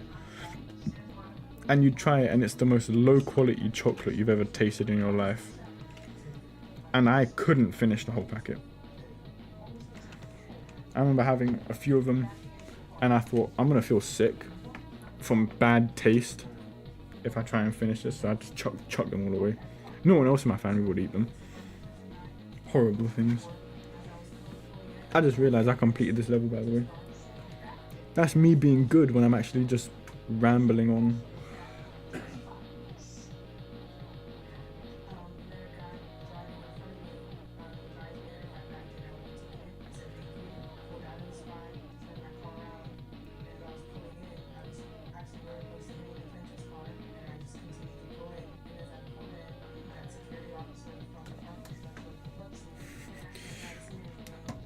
Zombie, that reminds me of when kids in my school they'd buy like packets of sweets or cans of drinks, for example, and they'd what they would do is instead of like eating them, they'd open the packet and sell the individual sweets to kids on the playground. But you sell them so that when you sell all of them, you get more money back than you bought it for. And by the way, since we've just unlocked El King, it's time for Majestic Duty. And by the way, we are one stage away from the stage of the stream. How long have I been doing this for, by the way? Oh, it's only been 2 hours, wow. I mean, I can spend quite a bit of time just goofing around on stage 10. I'm in no rush. Everyone seems to be enjoying themselves tonight anyway. And it's a Wednesday, or it's a Tuesday night, so I'm not really bothered about anything.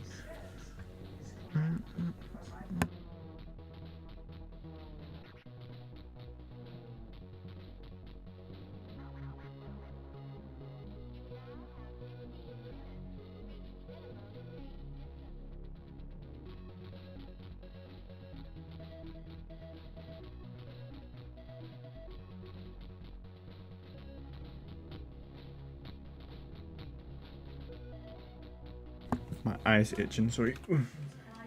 It's good to be the king. Oh,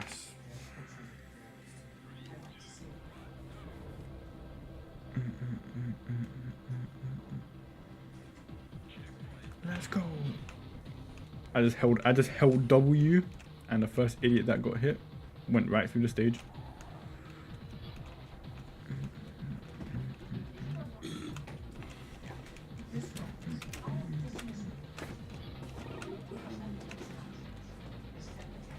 I hope that didn't go through. Some loser over here that needs ramming.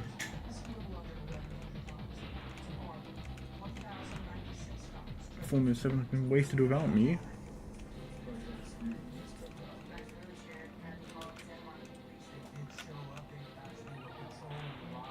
Losers that need to get rammed. Because we're the king around here.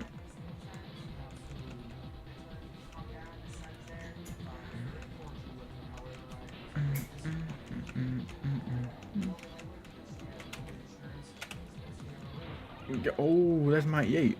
Yep, goodbye Mount Yate. Oh, goodbye High Rider. Come here. Sword of Justice wants beef. He thinks he's tough. He's running to go get healed. Oh look, this guy's stuck. Get out of here.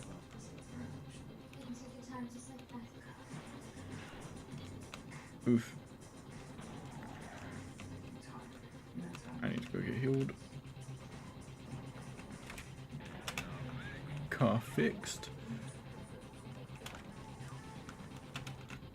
I'll say it before and I'll say it again and I'll say it every single stream every single Need for Madness stream until I die. Is that a game this good needs like a new remake, update version, whatever, for like modern consoles, modern game, PCs, whatnot. Like it may, I don't know if it has to be a Need for Madness game, but this free map race system with checkpoints, smashable cars, stunts, repair loops, cool cars, cool names, an amazing soundtrack. It needs, like, you need a modern game with like, doesn't even have to have better graphics. It can still keep this sort of like old retro pixelated, not pixelated, but like these old crappy graphics to them. But just make it a new game, a new racing game like this. Like I said, have like 50 races.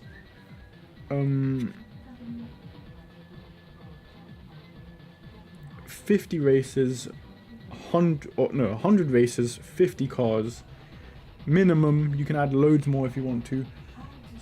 They need to have an amazing soundtrack, by the way. God tier soundtrack. Like, the soundtrack for this game is amazing.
Actually, while we wait, I will leave you with the soundtrack for... Who should I play, actually? I'm thinking of playing... Should I play the Redeemer himself?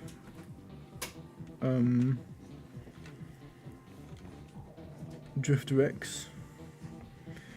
By the way, you know why I'll never sell out? Because my stream is way too scuffed for selling out. Like, I am in no position to sell out. I literally just do this for fun.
I am back, and believe me, by the way, I would be a massive sellout if I did have the facilities to be a sellout.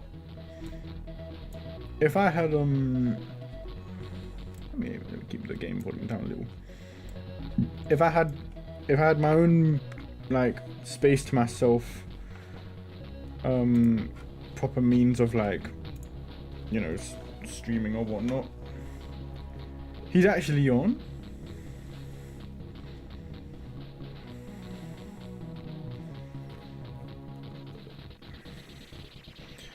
That's interesting. Geo is actually on.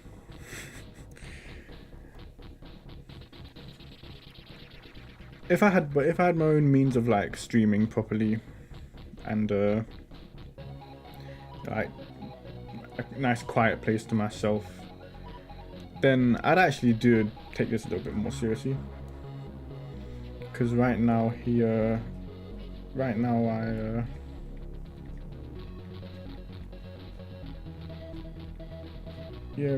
I'm just sort of surrounded in this house, no freedom to myself. But aside from that, if I did, I'd make it a little more fancy. Right now it's just sort of me playing games at night for fun, just so I can hang out and chat with you. To be honest, I mainly did streaming because Zombie Bomb streamed for me as well. So I'm returning the favor, and I'm thinking, you know what, other people should like watching me. I don't know about like watching me. You lot are here probably because you have nothing else to do with your time. But yeah, it just gives me something to do.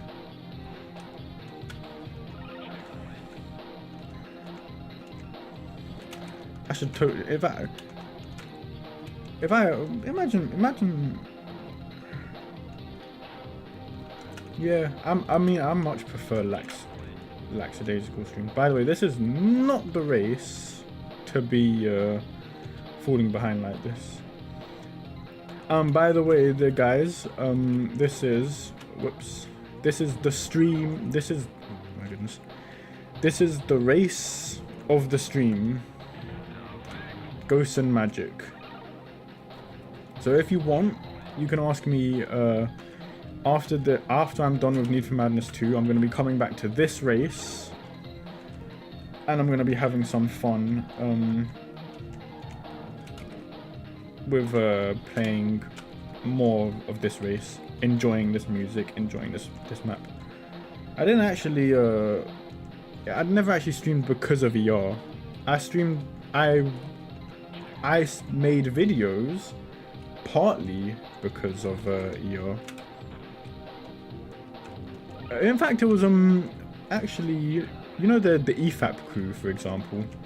They're a good reason I started making my own videos, and it was mainly because they were, and I include ER to a degree within that crew. He's more independent, but he was also a film reviewer, and he did Star Wars at the time when I was.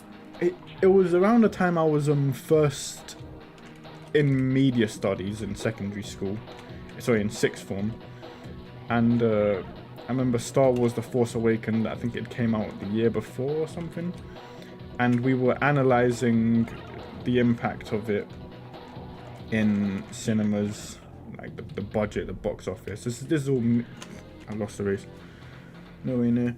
And so for media studies, I'm analyzing the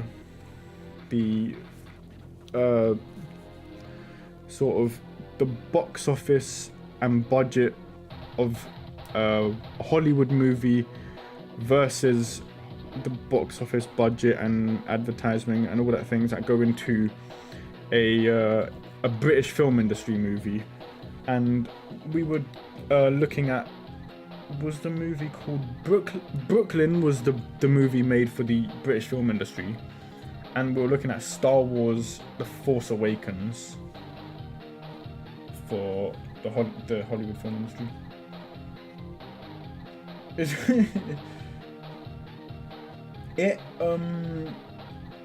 It doesn't teach media. Weirdly enough, it doesn't teach media literacy. Mainly because, and I'm not saying this to sound like I got a good deal in life, but my school was actually a pretty good school. I wouldn't actually say there were any bad Okay, there were terrible teachers, but it's like the curriculum. Maybe it's the UK actually. Maybe it's because it's a Catholic school as well, but there never felt like there was when I look at US schools, for example, I see some purple-haired white woman in front of a class teaching everybody to be gay, and I'm thinking, okay, you have a fake education system, and maybe not. They're not all like that, but there's also a lot of schools where, like, the future doctors and engineers just sort of terrorize the class, or the pro-American teachers screaming at kids saying how he's going to blow their brains out or something like that. It seems crazy in America. I think we actually have better school standards over here in the UK. So I think I had a pretty good teacher, and my media teacher, she wasn't like, because when you study media, what you do is you learn codes and connotations. What is the code of it, and then the connotations are what are the meanings behind what the code, the symbols are. And you do that through a contextual analysis. You look at, say, Drifter X, for example. You know, you look at the color coordination, orange and black. You can discern what the colors mean. You can discern the patterns and the shape of the car. What do they mean for it? And, you know, you do a contextual analysis of it. When it comes to media studies, for example, you do that we did it for films, for advertising, for posters was a good one we did. In fact, you could look at a film poster and look at, you know, the positions of all the people in the poster, and the lighting, what they have in the scene, and from there you can sort of, like, a good example is my brother, for example, would show me a film poster from a film I'd never seen before, and I could tell him what the movie was about just by looking at the poster. Which is you know, it sounds weird, but they usually give away good hints within just the poster itself that tell you what it is, and that was me not knowing the movie at all.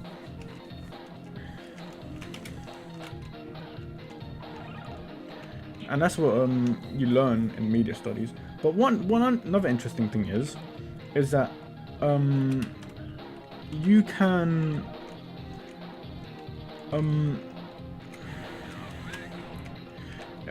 trying to, you know, intensely race here while thinking and trying to articulate what I'm trying to say properly. For example, you have a theme. It's a popular one. You have a theme for a piece of text, a piece of media, and the idea is they give you this theme, and you have to determine how the piece of media reinforces this theme.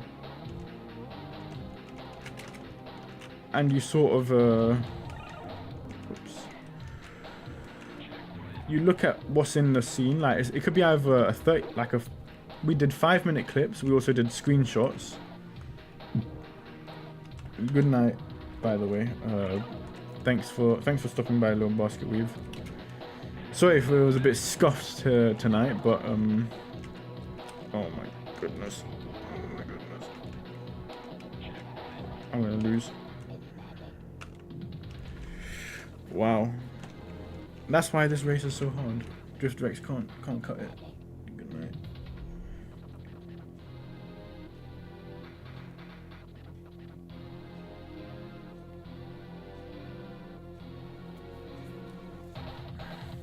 Let me read that.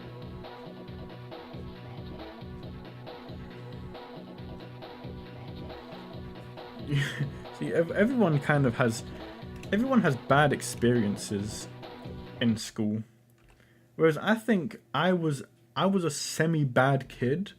I was a naturally smart but semi-bad kid in a great school, which is a recipe for disaster, because I coasted by at the highest level without having to do any sort of studying or revision, while also getting away with being a pretty bad kid.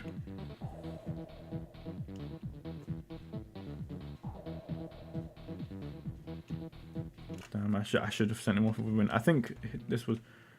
I don't know if Drifter X is his favorite. No, Drifter X is Freak Off Champion's favorite car. That's the one he would want to redeem himself with.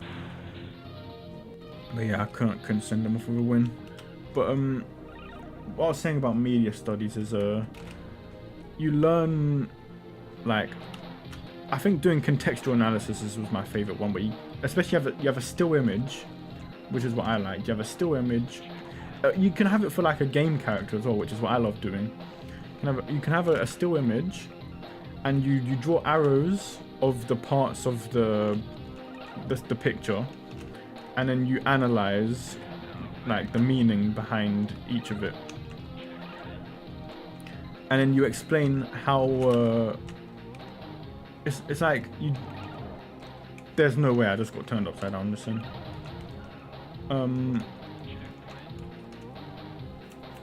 you do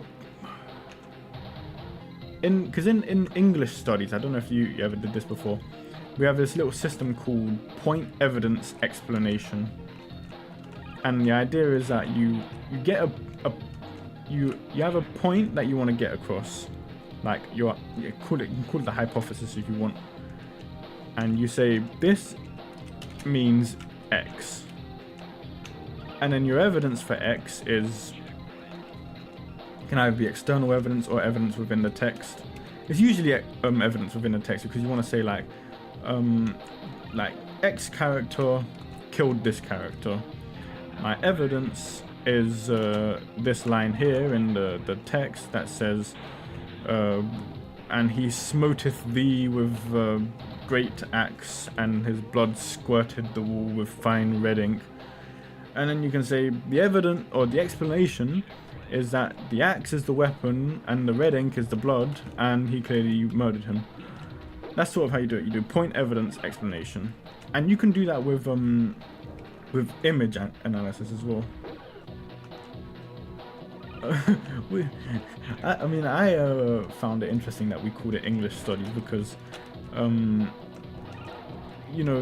call it English studies because it's broken down into two categories, which they don't tell you about until you reach GCSEs: English literature and English language. No way near. English literature is studying old poetry and writers. English language is actually understanding text and analysis, like sort of in a contextual analysis setting. And I always found it weird, like, I can speak English. Why do I need to take an English lesson? By the way, you need a C or above, which is a passing grade, in English and maths to get I believe you need them to be able to qualify for employment in the UK. And there's an idiot who I work with who, I'm not joking, he can't do basic mathematics. When I say basic mathematics, he doesn't know what the words half and divide mean. He can't tell the time. He doesn't know that 60 seconds make a minute and 60 minutes make an hour. He and I think he struggles with everything else with maths as well. This is basic maths. I'm almost certain he can't count money either. Yeah, he's got a job. That's nepotism for you. That's why the job market's fucked. It's people like that make me half support online internet scammers. Because I'm thinking if real jobs are fake, then you might as well just choose a fake online fake job.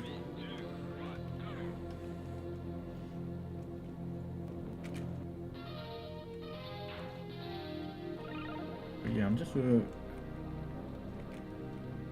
I don't know if they went into depth of Greco-Roman roots. I don't know. That doesn't. It was mainly like Old English playwrights and poetry and things like that. We read To Kill a Mockingbird. I'm pretty sure everyone read that. we read a bit of Macbeth, Shakespeare, and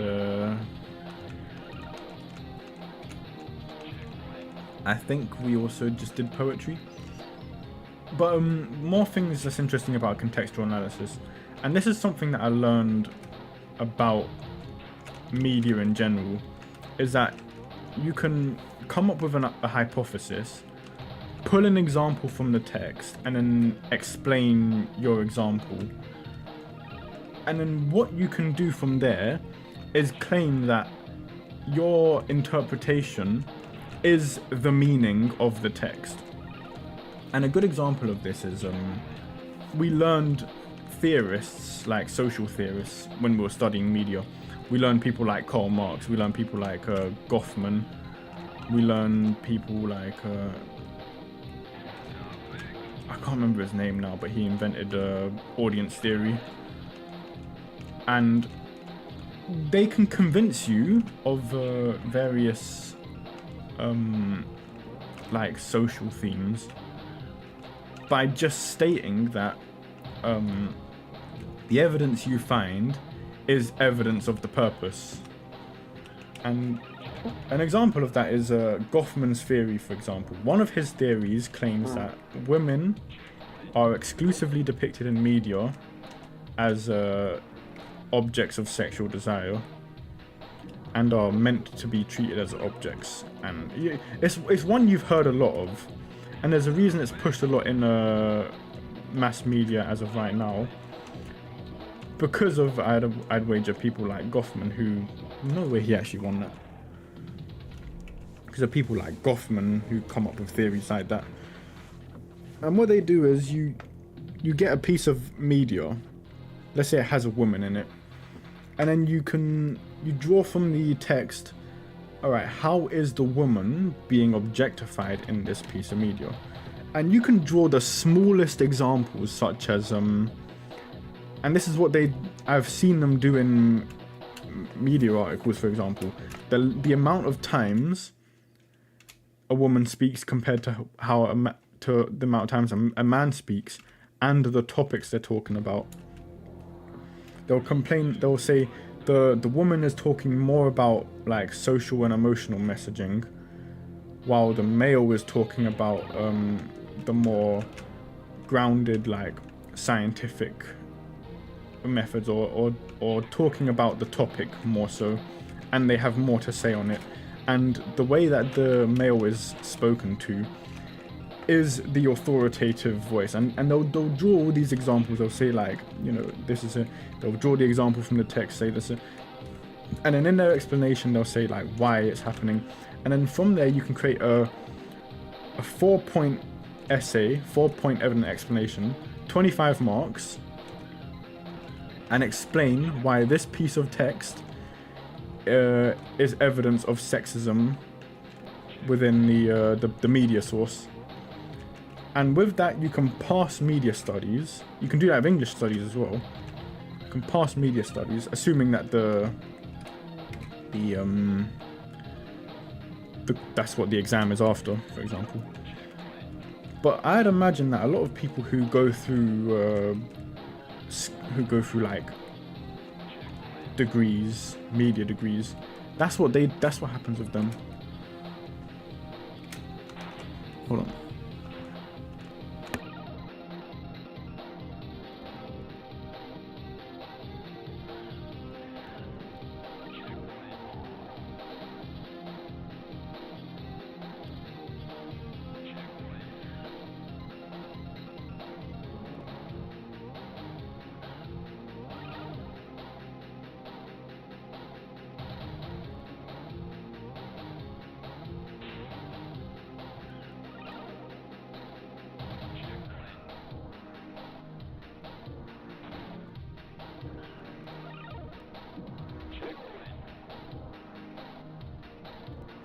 Sorry, I'm still gonna be talking. It's just that someone's coming downstairs.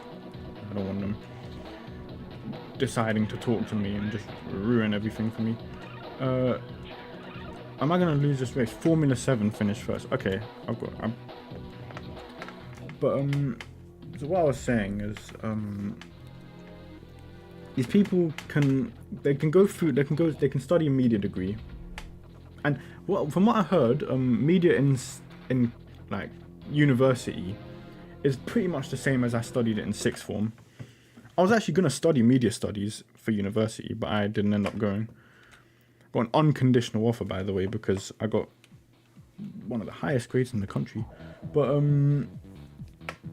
the purpose of the media studies is that you learn how to draw codes and connotations from a piece of media and then use it to explain themes for it. And what you can then do is that this is what most these people do, is that they use that as evidence of the theme that they're trying to sell people on. So saying this piece of media represents, feminism or sexism or patriarchy or whatnot, and then they draw the evidence, then they use it as an explanation, and then what they do is they link it back and say this is the gospel truth of the piece of media. The issue is, and this is what my teacher did, because I think my teacher was actually based, is that she would say, you came up with an interpretation. Are you certain that your interpretation is like the desired interpretation that is dominant within the text? For example, if someone else sees a different interpretation, whose is correct? Is the intent of the there's a bit of a death of the author here as well. Is your interpretation what the author intended?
Sorry about that.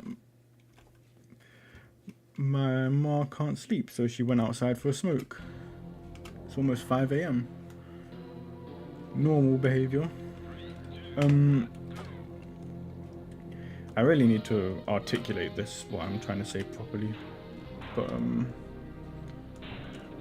my goodness. And I need to think about this properly. My brain's a bit mushed because I'm just playing this game. And trying to... It's a topic I normally think about when I'm walking around idly, just in my own head. But when I'm actually talking about it out loud,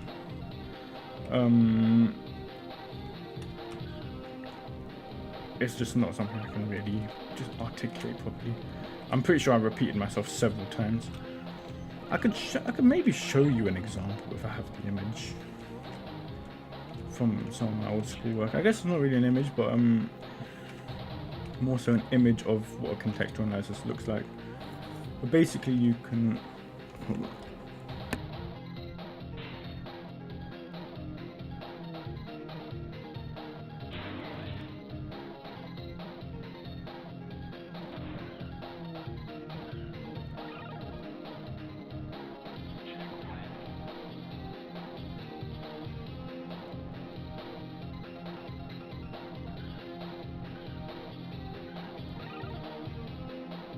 Okay, it's gone back upstairs now.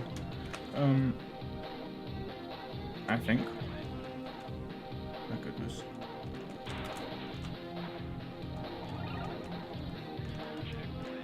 This is such a hard... I'm struggling right now on the race like I did back when I was a kid. Because this is a race where you often just have to pick Formula 7 as I'm doing. and just try and outrace Mighty 8.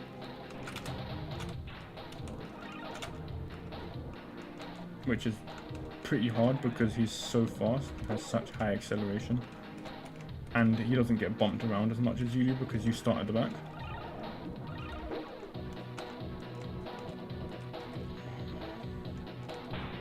And I died anyway. I guess the objective of this stream was to highlight this race above all the others. Turns out I'm going to be stuck on this race anyway. At least we get to enjoy Ghosts and Magic. It's not too loud, is it, actually? I'm noticing it's gone quite high. Let me just reduce it a little. 1, go. Look at that. Always something stupid happens at the start.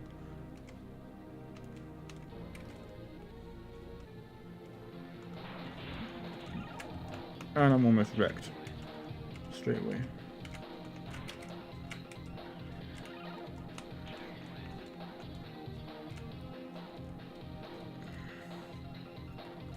What do I do professionally? I'd rather not say.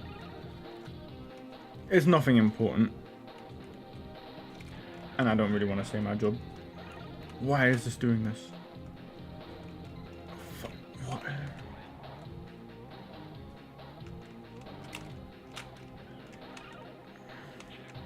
Because I didn't actually end up going into work. I didn't end up doing media studies after I left school. I was going to do it for university, but I messed that up. But more importantly, I just realized that going to university to study media studies would have been the biggest scam of my life, so I just didn't do it. And I messed up, I didn't do it, and then I realized it was a good idea I didn't do it, because why is it doing this?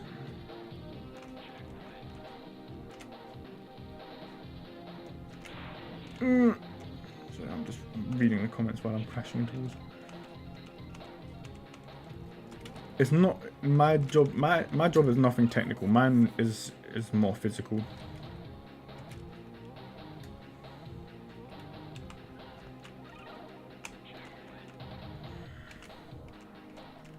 I don't do tech support. I think any job you do on the internet is a fake job.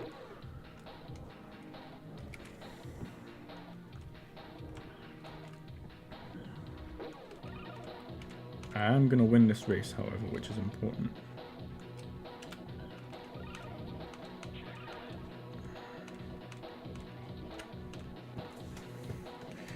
Oh, thank goodness. Okay.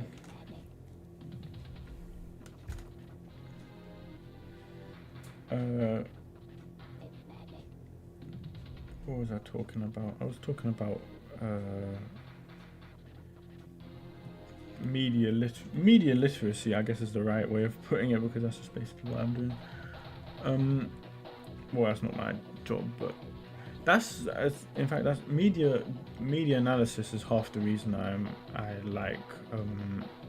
like the people that I like.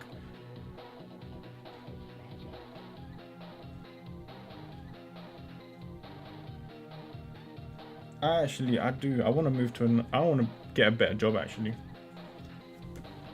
I've been thinking of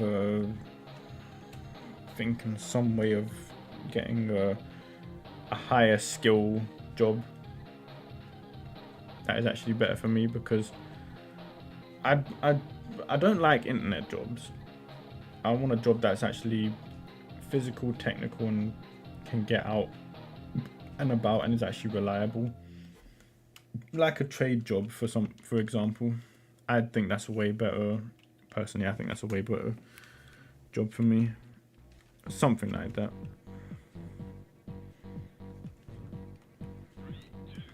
Everyone reverses at the start because everyone's scared of... Oh my goodness. That's stupid.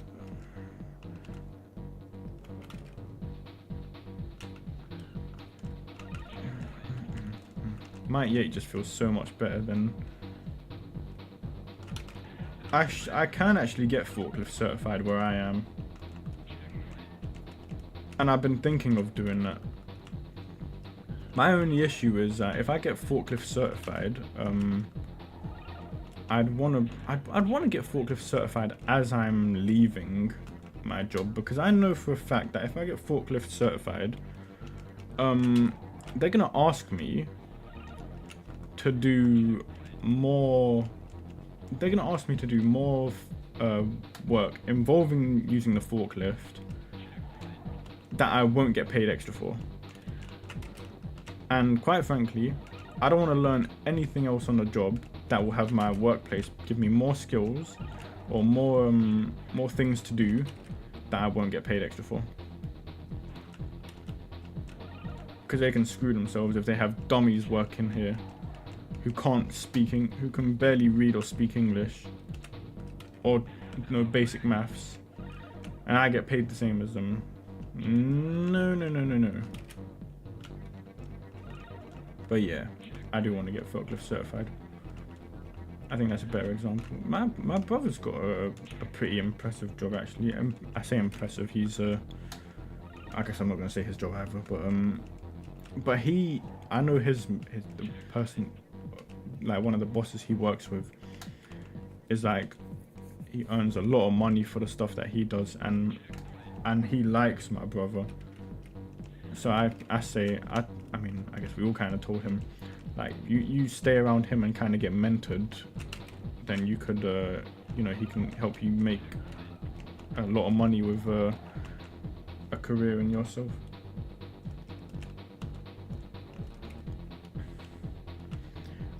For me, I haven't landed such a prestigious job as that. Well, it's not really a prestigious job. Although, if I'm being honest, I think if I'm being, like, one thing I've got out of my head, which sort of stunted me a lot as a teenager going into adulthood, was this idea of like getting a famous internet job and like, being a YouTuber or something like that, making videos. I think, or being a gamer, something like that. I realized that, thinking like that was a terrible idea, because truly the people who do make that stuff you just get lucky. Oh, you need to, like, be real good, and like, no. Some people are beast and they never get noticed. Some people are dummies and they make it on the internet because they're just a dummy. Oh, but you need to be like charismatic. Like, no, it's not that simple. Oh, you just need to be good at the game. It's not that simple. Some people just get lucky. I never understand this air conditioning joke. We have an air conditioner upstairs. I don't get the air conditioning joke.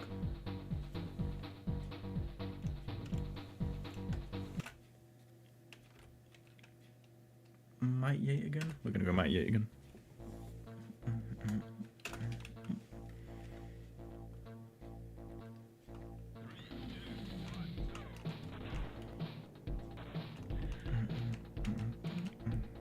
I love this stage.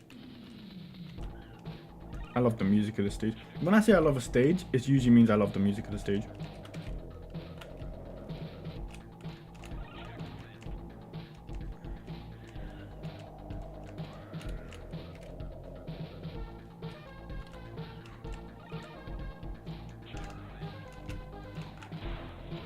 Ouch.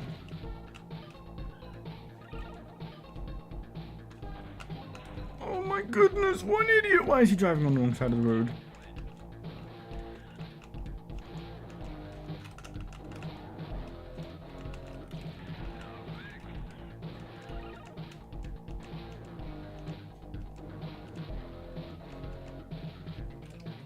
Where is he?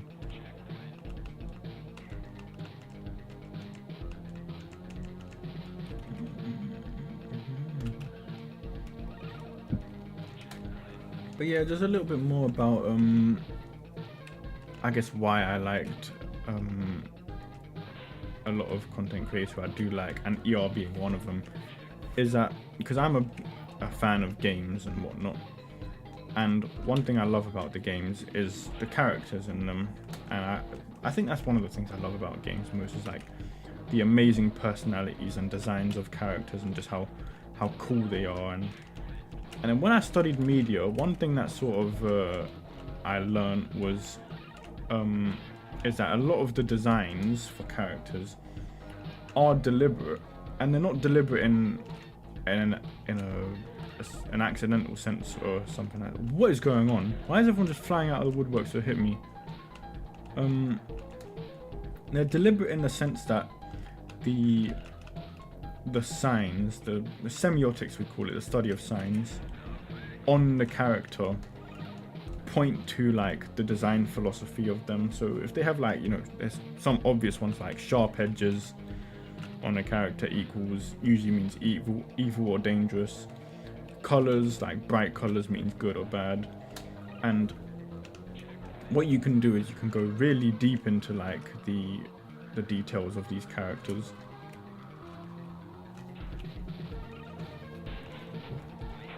This stage was just, that was just stupid. I'm so close to just L-King in these, but oh, my eye's stinging.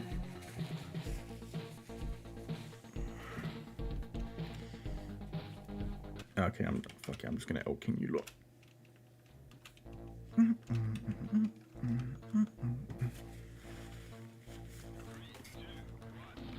We lot 3, 2, 1 going me.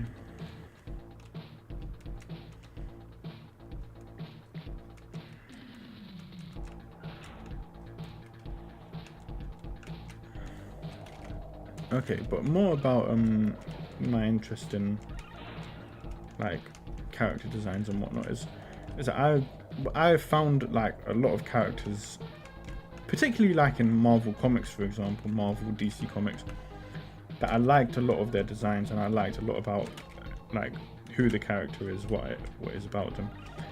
But it was hard to sort of articulate why I liked the characters or what it was about them that made the characters quote unquote good.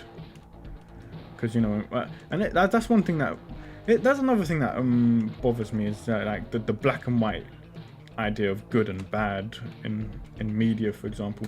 I'll get to that later, but I you know, hear a lot of characters being just like why I like a lot of these characters. And when I studied media, what it did was it sort of gave me the perspective that I can look at a character and then analyze the details of the character and why they were deliberately made by the creator, so that the character can be presented as such. And this presentation, from like, it's one thing when I said I could look at a film poster, for example, and tell you what the film is about. I say and argue a good character is, from visual perspective alone, like just the details on the character, you can look at the character and immediately tell not just their personality, but you can actually decipher their backstory and a lot about the character without even having to know anything about like the setting that they're involved in or any major events regarding that character.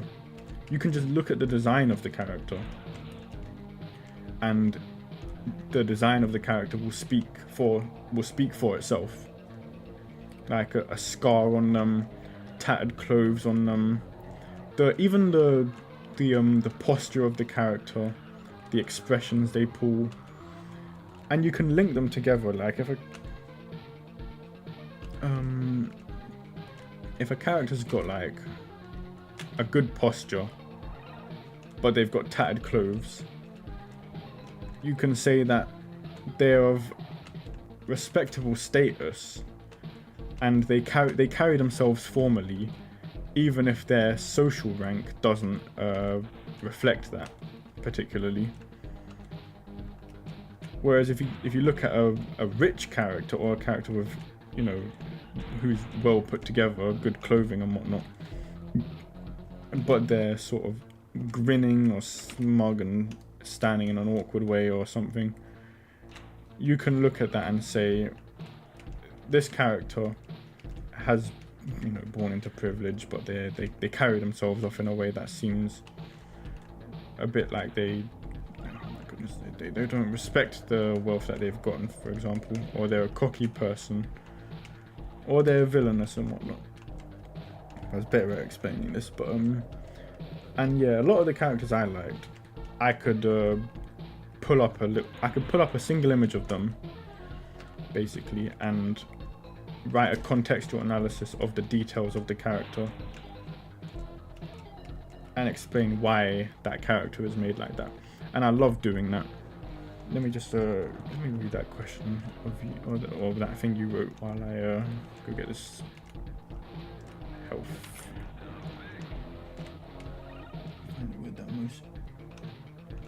Yeah, well, English literature boiled down to Shakespeare. I think that's just a product of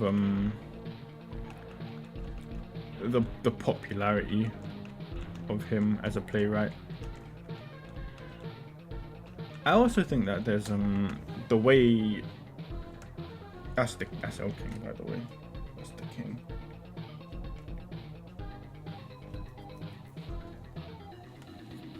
The way Shakespeare is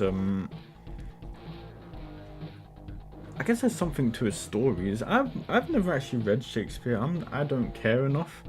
I'm not pretentious enough. As much as I love to be a media fan, a media critic, so to speak, I wouldn't be the one to be like, actually, if you look at Shakespeare and Macbeth and whatnot, I'm not that kind of person. I think Shakespeare's lame. I think he's kind of boring. I think he's got a dumb haircut.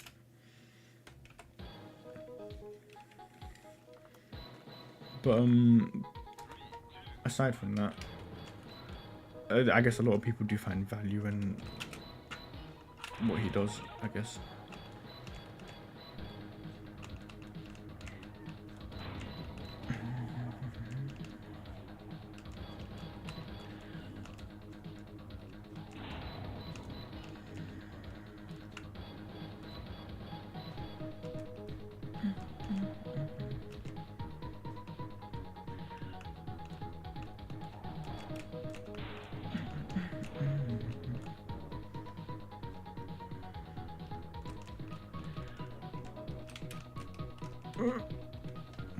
Do you ascribe to the idea Shakespeare was just a name tied to different writers?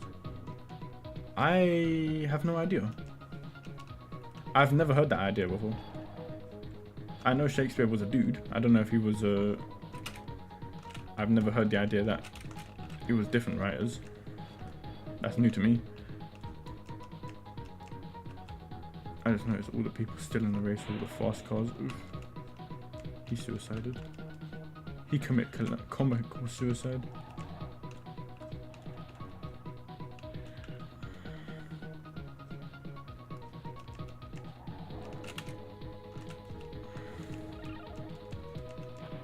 Comical suicide right there.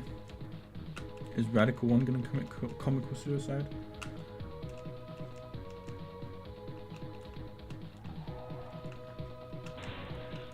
He commits semi-comical suicide. He actually wasn't trying to hit me, but he ran into me anyway. And now he's like steering all over the place. Oof. And I got set on fire as well.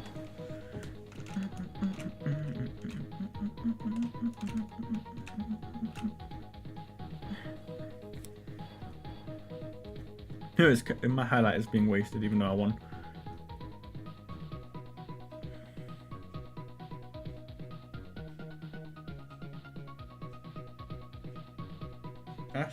That's an interesting point, actually. Would that mean he's... I mean, wouldn't he have just been... Unless they didn't have good literary texts back then as well, but... I don't know, something like that sounds like something he could just read up on himself. Here's an interesting thing. The gun run, super important one race stage. It is possible to beat as a machine if I am very good at intercepting people.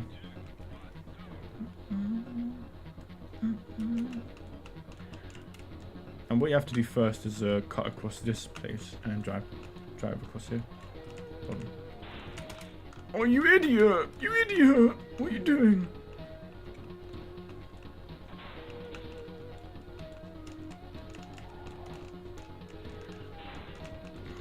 Idiots.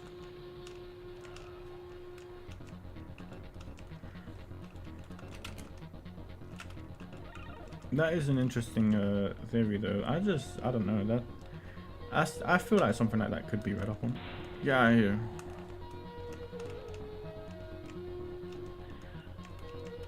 Alright, just gone. Unless like I said, maybe that is too difficult to have done back then.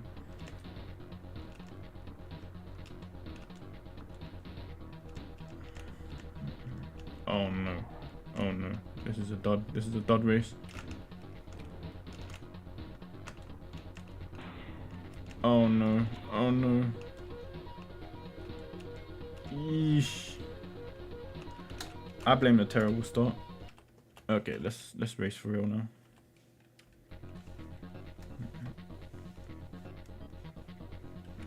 Two, one, go.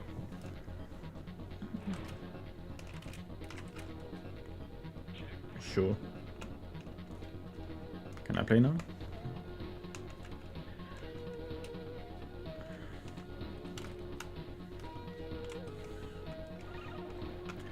But I guess just to return back to my topic of me liking media studies, for example, I guess like a lot of these YouTubers, for example, they talked about like work that they like Star Wars was the first one I kind of really watched.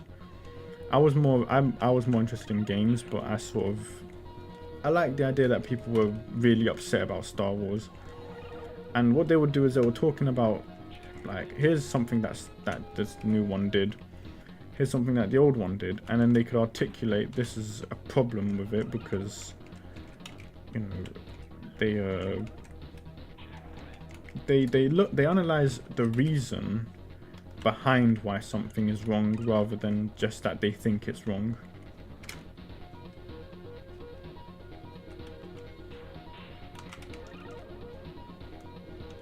Wow. And I saw them making analyses with things that they liked so much that I like the idea of wanting to make analyses about stuff that I liked a lot. And that's why I sort of had the idea that, you know, I want to kind of talk about stuff I like to other people, and maybe stuff that I don't like, and share them in a similar way. To be fair, my other channel, my videos, you know, turns out making videos actually takes a lot out of you.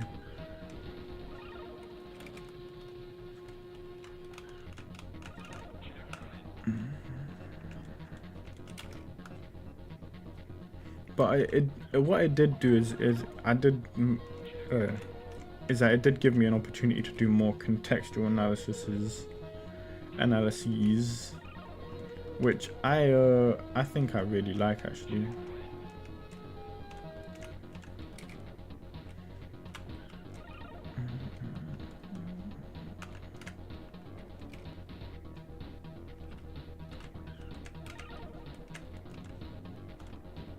There we go. That's how you beat it. That's how you beat it. What is the other channel? I'd tell you if I weren't nervous about showing it. I would have. I was gonna post it, but I've been off put by posting it.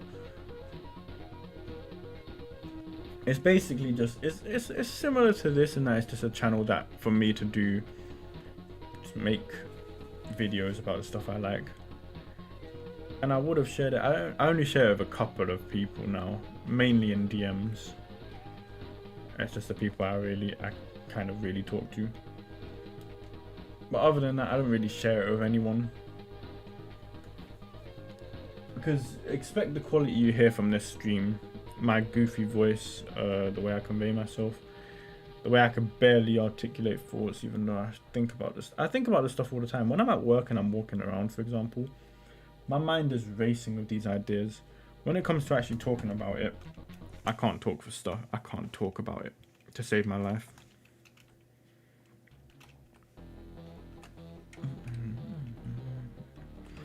But on my other channel, it's just sort of a little vestige for me to do that kind of talking. Well, that was interesting. Got waxed into another dimension.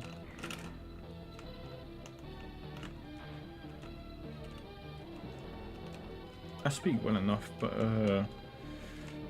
I don't know. I just feel firstly, when I hear my own voice, like I don't know if I sound good to you, but when I hear my own voice, like if I'm either recording audio or if I'm just let's say I listen back to one of these streams, for example, my god, my own voice, like I listen to myself and I think, is this what I sound like? And it worries the hell out of me. I don't know, I'm my own biggest critic when it comes to stuff like this. I'm perfectly fine with people like if you don't have high expectations, if my mic quality is not good, or no, if you think my mic quality, for example, is not bad, you think the stream's like just simple as it is, that's fine with me. But me, I hear back myself and I'm thinking like, oh my god, I sound like a total idiot. Oh my goodness, like, oh no. I hear, like, for example, the first couple of streams, I think my audio was loud to the point where it was, it was loud to the point where it was crackling. Like, you can hear the voice crackling a little bit. I don't even know if it's crackling now, because if it is, I'd freak the hell out. Well, I don't freak out, but it just makes me feel like, it makes me think like, you know, other people I wouldn't listen to this. Why would other people listen to this? And why am I subjecting other people to listen to this? And that's what bothers me, is like, I'm thinking, is what I'm doing something that I would want to listen to or be interested in? And to a degree, you know, it in a way it doesn't bother me, because I'm not planning on, you know, trying to make money off of this or anything, or be a big, like, you know, egotistical superstar or something like that. But I still think for those who do want to watch, I shouldn't be doing something so low quality that it's annoying. I don't know how to describe it, but if I wouldn't like it, I don't see why I should be subjecting other people to try and like it and not improve on it. For example,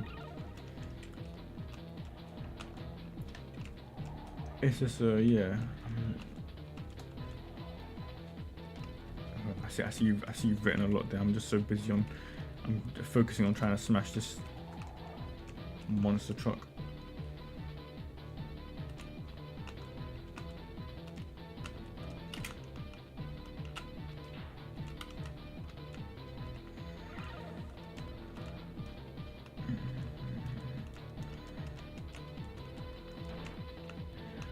Surely.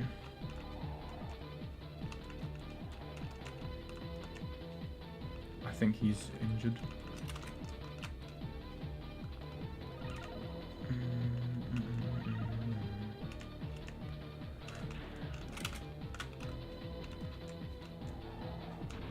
Yes, get out of here.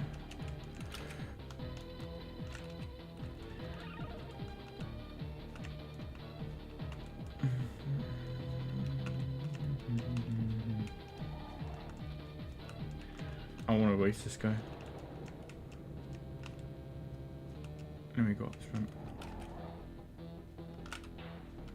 Build up on speed.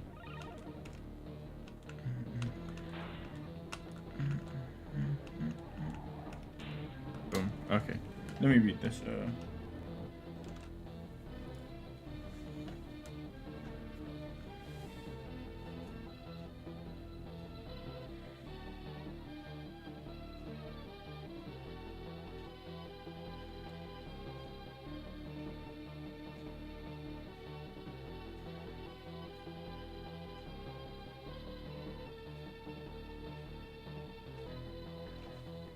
Yeah, well,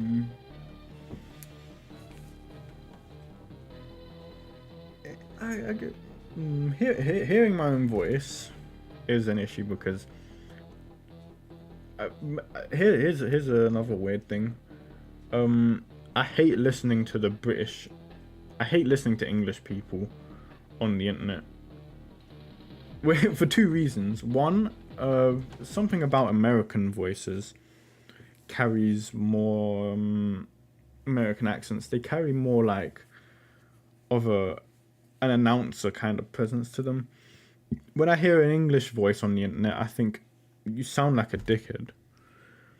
Which is weird because I have that voice. And here's the second reason I don't like English voices is because I have an English voice. And then I think that other person's trying to out-English me. And then I take it as a matter of personal pride. That's what bothers me. Is that I hate hearing another English voice because I think, hey, you're trying to sound... I take it personally. I'm like, you're trying to sound fancier than me. You're trying to sound smarter than me. Even though that's not true. But secondly, I'm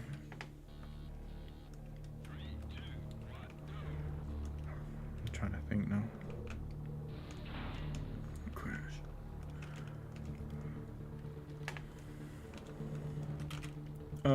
Yeah, my own work. I sort of think of it as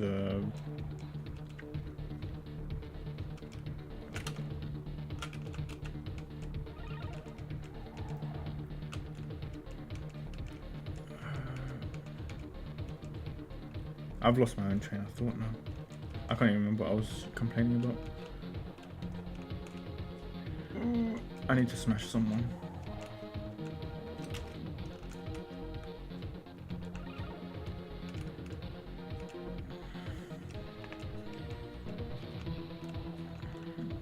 By the way, this song actually, this song gets copyright struck. Not struck, it gets copywritten. They don't strike the... They haven't struck the channel, but every time I've made a Need for Madness video, this song called Shadowrun by Purple Motion keeps getting caught in the YouTube censors. It's ironic because this version in this game is a remix made specifically for this game. It's not the actual version of Shadowrun made by Purple Motion. But they don't know that, so I'm probably gonna have to tell them that. Which is a shame because this is one of my favourite theme songs. Everyone here has been incredibly hostile for some reason. Like, I don't know why they're all trying to fight me. Like, the Radical one just suicided just then. I don't know why he was trying to fight me. Oh, Might Yates is... This is a distraction. Might Yates is just running away.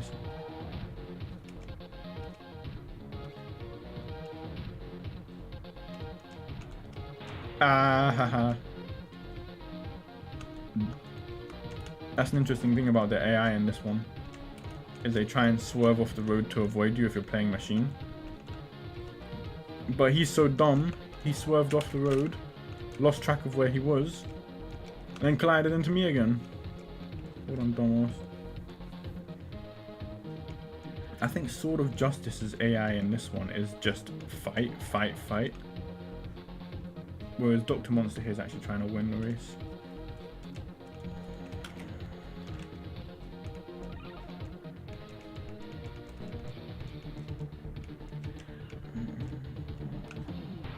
Yes, come here. Come here. Terrible handling.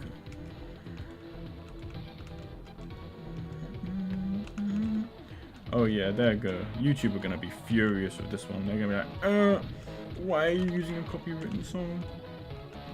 Excuse me, I can go on needformadness.com right now, pull up the music, fucking show you that this is a remix. Calm down. They're not pulling my channel. He got himself repaired again. Is that Sword of Justice actually just waiting for me over here? I need to smash Dr. Monster up because He's trying to escape them. Come here. Sorry, I see a comment.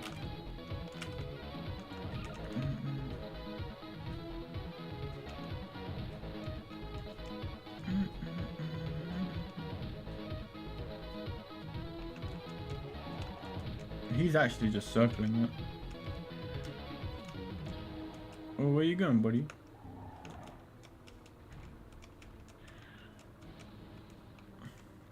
Hold on, my eyes weren't glued to the screen, I'd read that comment. But look at this guy, look at this guy, look at this psycho. And he made it through, of course he did.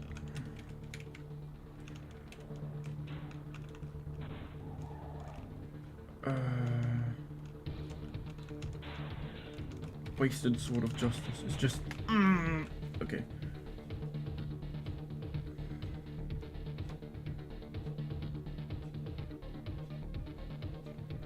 Oh, it's less about that actually. I know the content of my video and what I'm making. I'm saying I think it's I don't see the value because maybe it's because I'm looking at other people who make higher quality videos than I do. But I sort of look back at what I've made, like whatever video I make, and I think my voice is just boring, low, dramatic, low. The way I'm, I guess I'm, in a way, I'm trying to make it entertaining and eye-catching, and I'm just like, maybe I'm too much of a rookie to make it so that it kind of comes across as striking and informative, and I know there's ER, for example, does a lot of editing on his videos, and he can make it like, you know, very entertaining in that manner. And I'm just like, you know, I could spend a lot of time trying to copy that editing style as well, which is actually something that has interested me a lot when I first started making videos. But I realized, like, you know, that ain't me, and I'm not doing it as good as that person is either. So I'm kind of thinking it's making me look more like an imitation that's poor imitation, because I'm not really getting any views. But also, am I really conveying the information that I'm even trying to get across in the video, instead of just sacrificing it for trying to make like silly high edits or memes and stuff like that. And that's why the newest video I made is it's not really an edited video at all. Well, it is. It's obviously got the editing. It's got my I use my own 3D images in it, my own 3D art, but a lot of it is mainly just the information that I want to come across.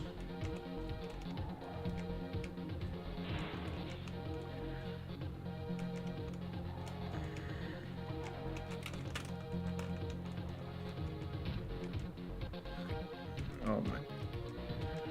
Come here, you. Okay. My Yate is over here. I'm trying to think about what direction my Yate is going right now. He's over there, which means he's going through here. No, oh, you. Okay. Where are you? You're actually just gonna hit me like that? I'm gonna ram you.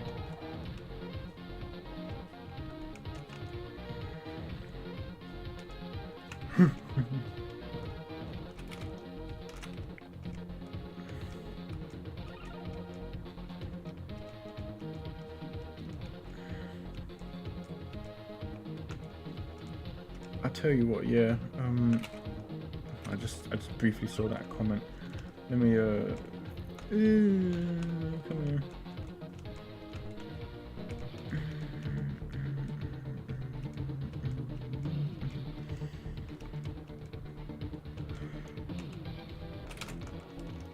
Come here.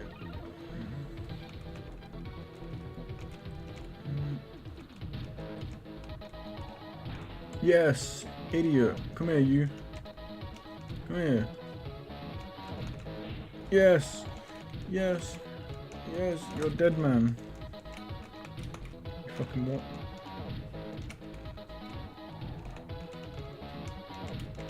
Come here. What are you running for? I'm coming for you. He can't make that. He didn't make it. Come here. I actually just need to wreck this guy so badly.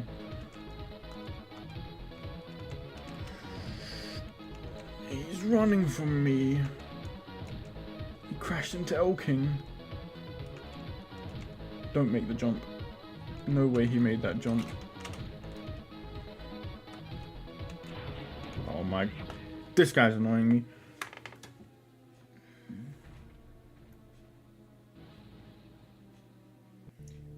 Yeah, what I'm saying is like I said, my videos barely have any views anyway. A lot of the reason I wanted to make videos, you know, it's because it's one. I think I said this in one of y'all's streams as well. Is that he mainly made videos just to rant about the things that he liked the most. And he obviously he gained a lot of traction from his ones, and that's kind of what I made mine about. I'm not really fussed about views particularly. It'd be nice if people did see them. It'd be nice if people who were interested in the topic saw it, so I can actually discuss with other people about it. But I'm not really concerned with a lot of this was, dare I say, semi-therapeutic for me. It's like I see an issue that bothers me in something, and I'm like, you know, is anyone talking about this? And I didn't really see it, but it's something that bothered me a lot.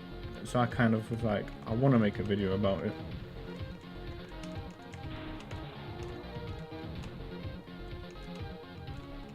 Like my main videos are almost all about League of Legends, and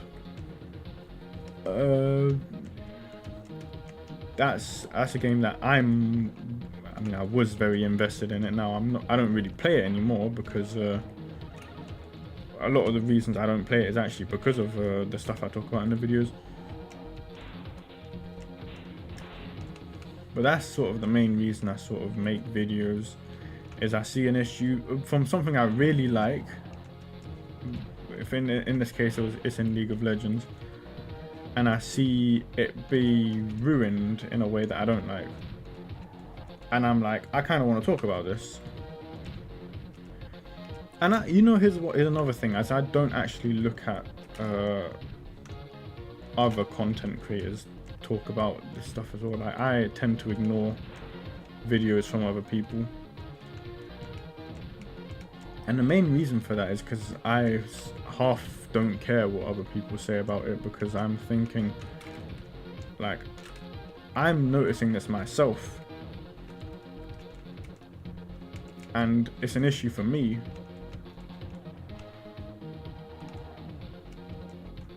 Because I talk a lot. I tend to not message people, but I get into arguments on Instagram about it, and I hear a lot of the arguments that a lot of people make about this stuff, and I kind of, there's people who agree with me on the subject, and then there's people who will just blindly say the idea of like, oh, a retcon is what it is kind of thing. Oh, it's the new law. Oh, you're referring to the old law. That's not that's non-canon and whatnot. And when I hear that stuff, I'm kind of thinking, right, so you do recognize the things I'm saying, but you're choosing to sort of put it to the back burner because the company have deemed it not valid anymore. Like, we had an old law, now we've turned it into a new law, and well, we can just forget the old law ever existed now. all the development that occurred in the old lore. Just forget it ever existed. The new lore is the new Bible, and all the development in the new lore is to be taken as gospel. And I'm thinking, well, there's characters who underwent a serious amount of development in the old lore, and you expect me to pretend that all that development just no longer exists, but this new development we're talking about, I'm supposed to believe that it's the same character. Okay, this... I'm gonna smash these lot up with Elking. Because, Elking's faster. Elking can actually make this jump, mostly.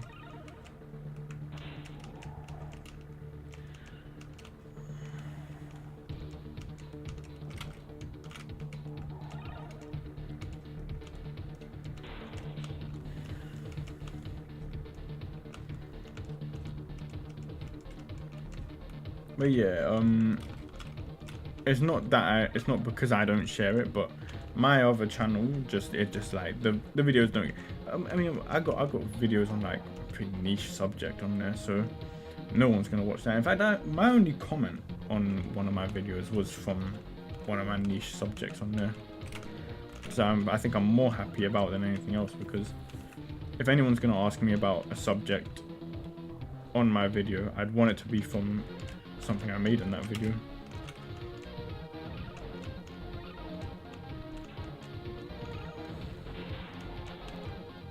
My goodness.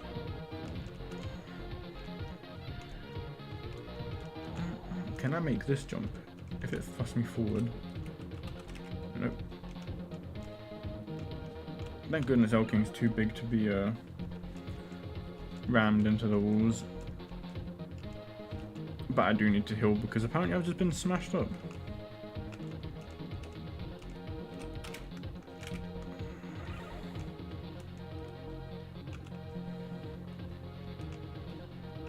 Come here, you.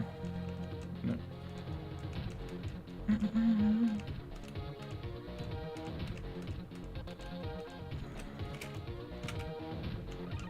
Wow. Okay, I'm basically dead.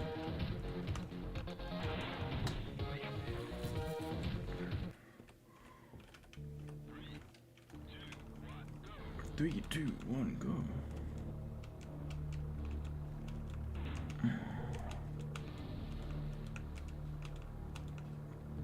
If they didn't alter the AI of the races in this level to avoid you when you try and ram them, then I wouldn't be struggling so hard on this level. But it's because they made everyone just flee the second you try and ram them, which is the main issue. I want to get past this level already.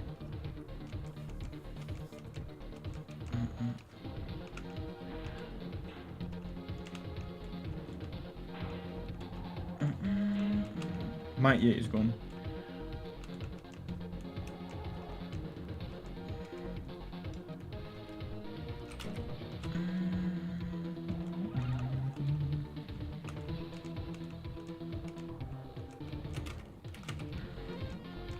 But yeah, I'll tell you one thing that I've been enjoying about streaming is that I actually get to talk to people now. Talk, I guess, at people. I don't really get to, because I don't really get to talk a lot in my day-to-day life.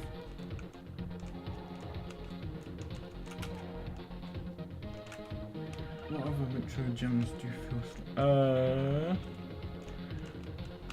I tell you what, there's when we say retro, do PS1 games count? Because I tell you what, there's 2 PS1 games, 3 actually. I think I've got one in like, I don't know if I want to call it pirated, but download, like emulated, I suppose is the right word to say, from a site.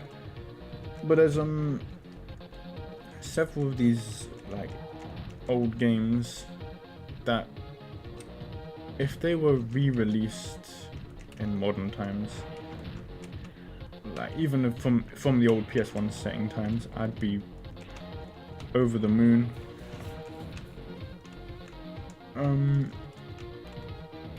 One game that I love. This map sucks. Okay, we're going back to machine. I'm just gonna try and get lucky. In fact, I'm gonna smash Dr. Monster up first. I think Dr. Monster sucks.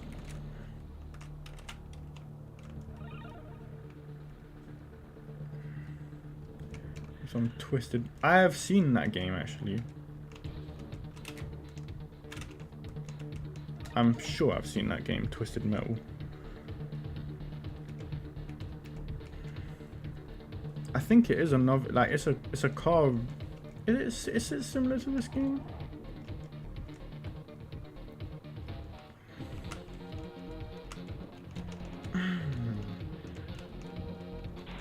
You.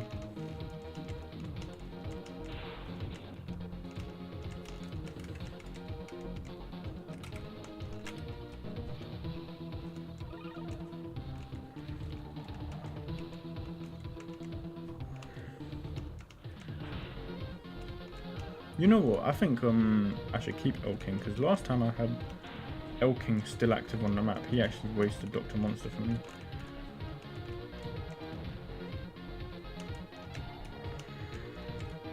You better not.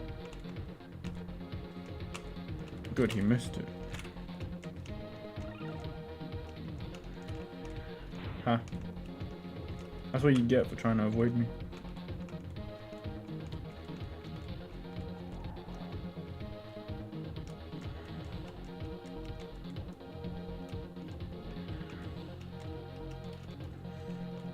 I think Twisted Metal is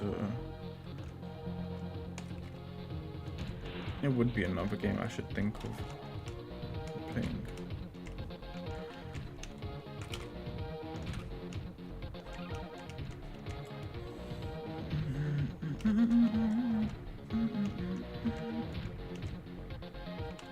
You.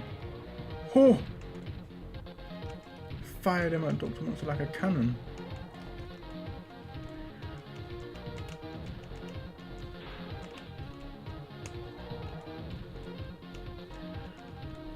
Where you at? This is the most annoying part of this level, is everyone just swerves to avoid you.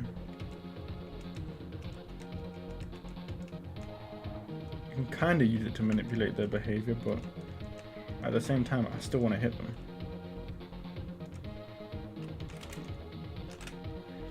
Oh, now you want beef.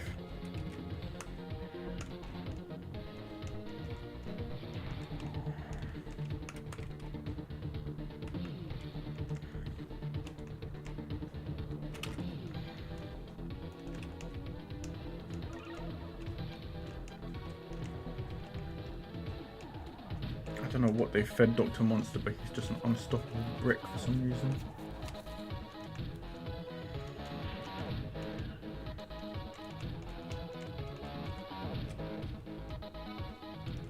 No way.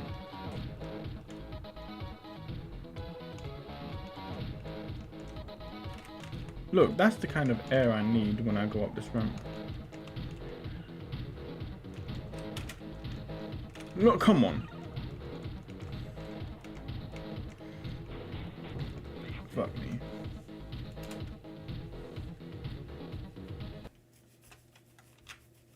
Fuck it, we're gonna just race.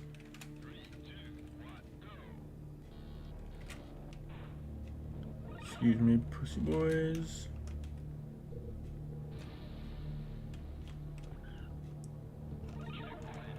You're not gonna be ahead of me for too long.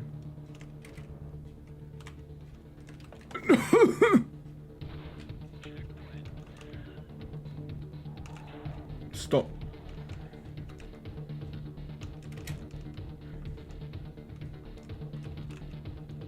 What?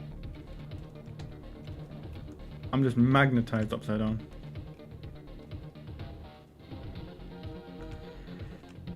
I've got no power because I'm just being magnetized upside down.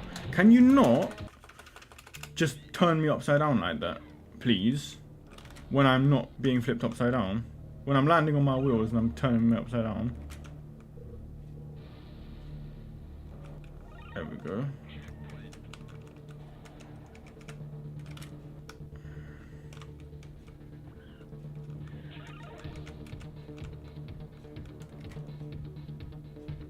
track is actually meant to go over here.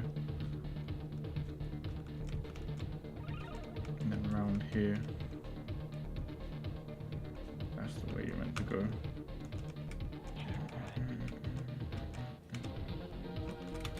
So if you kind of just follow the right path, you should... I'll get out of the way, you. Oh, you're lucky I didn't ram you just then. I would have knocked you to the moon.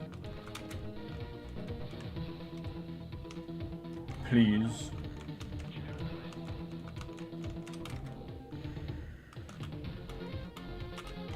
Okay, sure. On the plus side, at least I get to enjoy this song. Machine trying to ram me again. Okay, I know this map. I know this map now.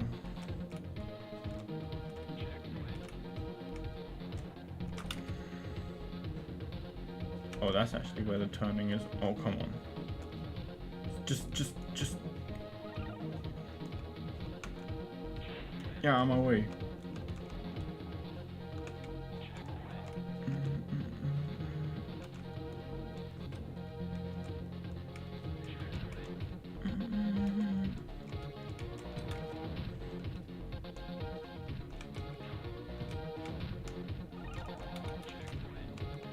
Please, move out of the way.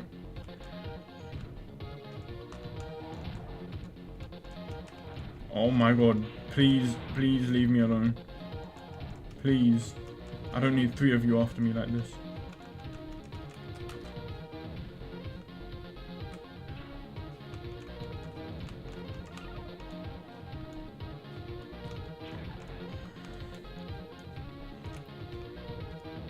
This is so much harder than it needs to be because they were just fucking after me.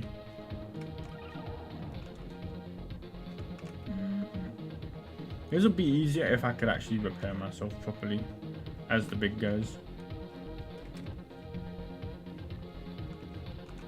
And now look, all these losers are ahead of me.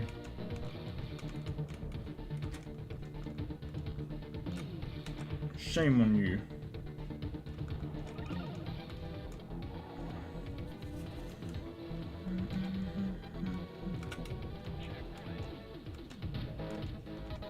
Please let me control my car properly. I see him at the front there.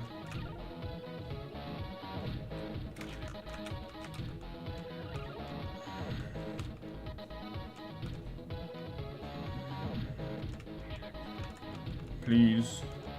I missed the hill hoop again. Sword of Justice got wasted.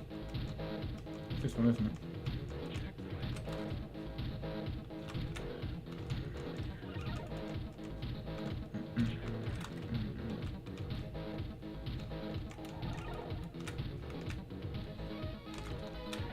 Wow, he shot through there like a rocket.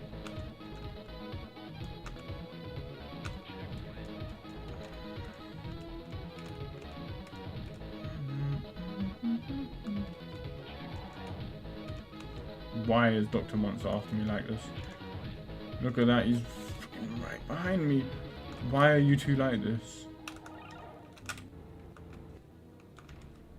Why are they like this? Stop chasing me.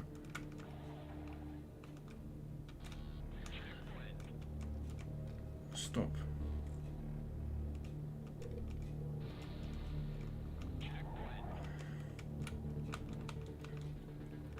This is it.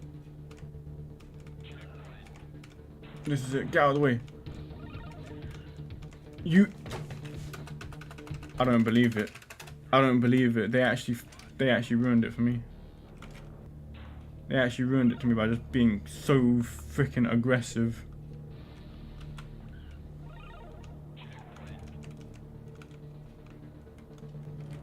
I need to get through this level already.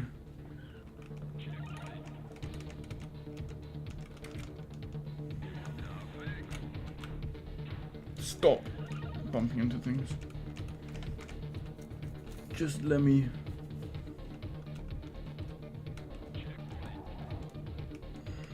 Go away.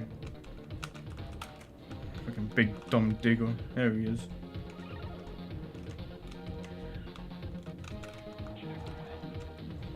Fucking waiting for me. Might Yates get out of here. Good. Good. Now it's a free win.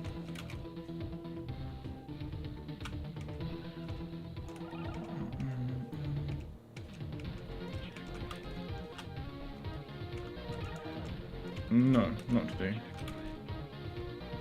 Who's that? L King waiting for me as well. All three of the big guys waiting for me. That's a joke. It's a joke ting.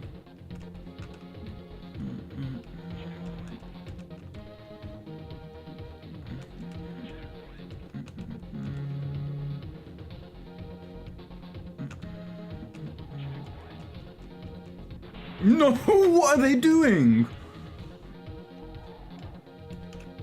Hold on. Who collided into who and who wasted who? Look, Elking behind me the entire time. All three of them. All three of them on me. How am I meant to win this with all three of them on me like this? Please. Stop fucking ramming me.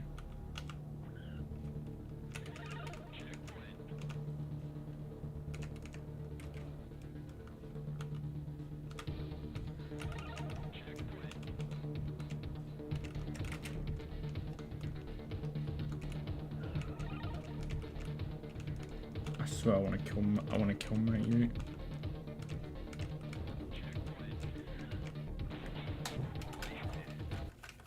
That's unbelievable.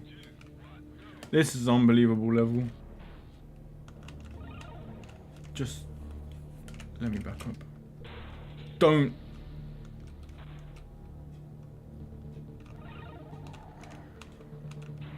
Oh, fuck me. I'm getting sick of getting bumped around like that. They put every single car in this last level. All the biggest cars, by the way. Mighty 8, L King, Machine, High Rider. Oh, get out of the...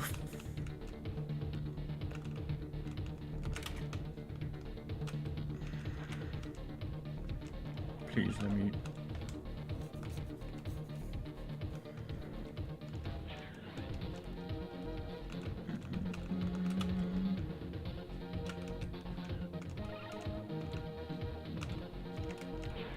Get out of my way.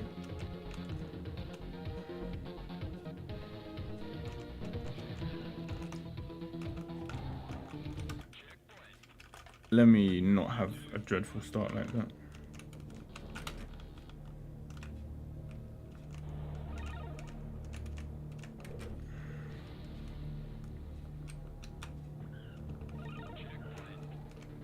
I'm losing my cool.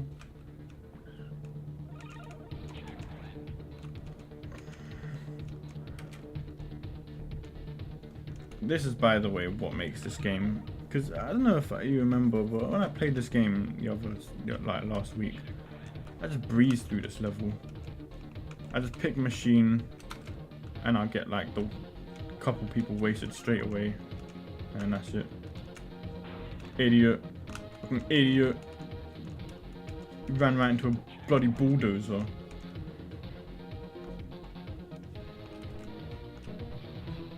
Please.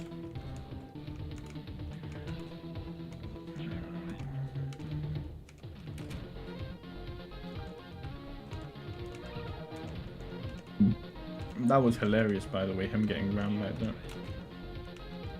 Sucks to suck.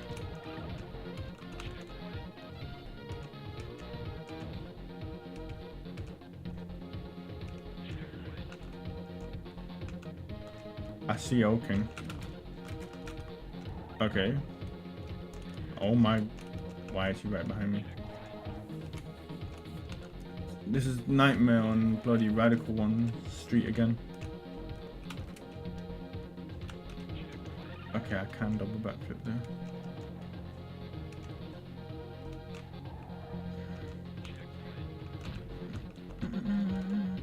That's the shortcut, okay. don't need to follow that dumb path.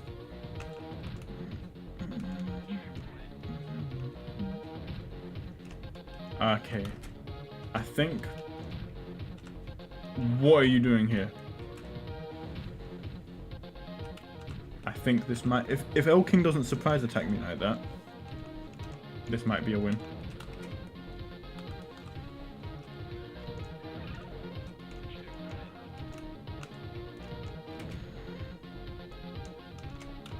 Hold on.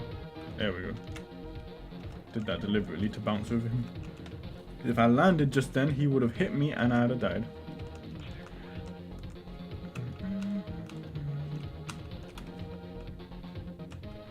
Oh my god, what's El King doing over here?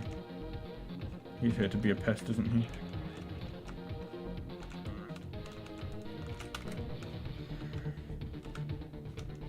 Please. I see you.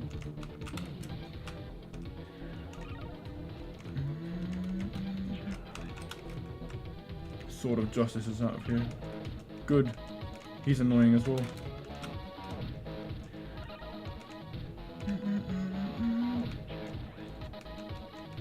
How could you gatekeep a song this epic?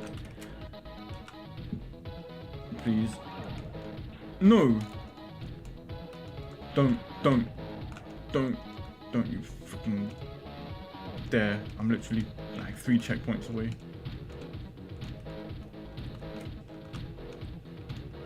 This one. This one, and then the last 2.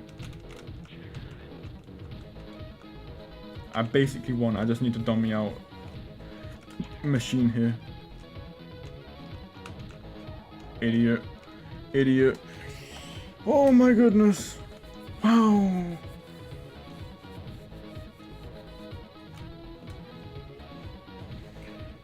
Oh. Never let it be said that an old retro browser game like this doesn't take skill. Who wasted him? This idiot here. He crashed into me. Dummy, he crashed into machine. Got himself smashed.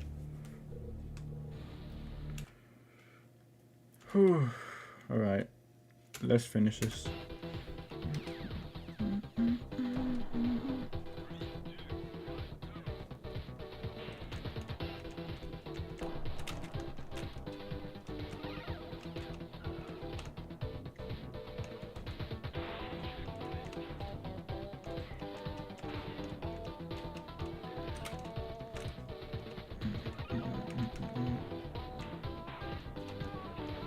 Sword of Justice is dead. You're dead.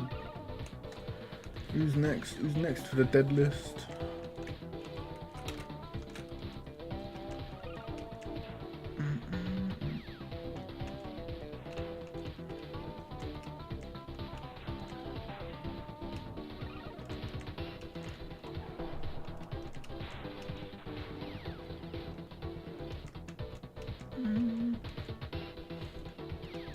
Radical one's out here.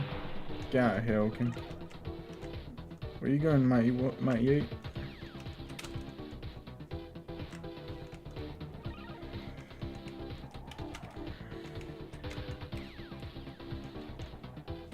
You going?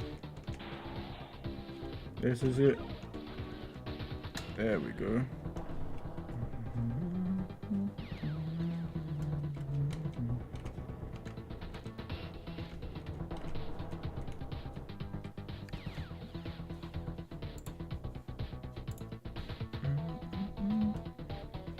I won. I bloody won.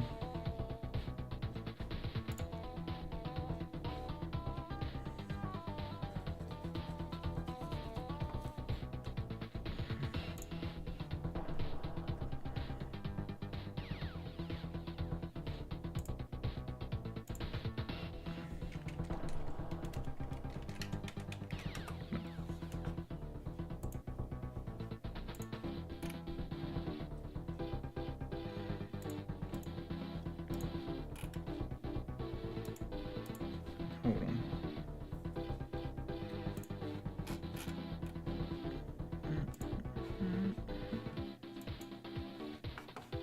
Whoops.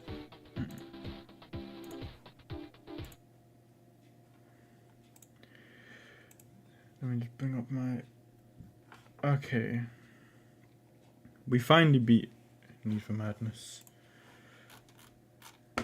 And there was something I promised I would do.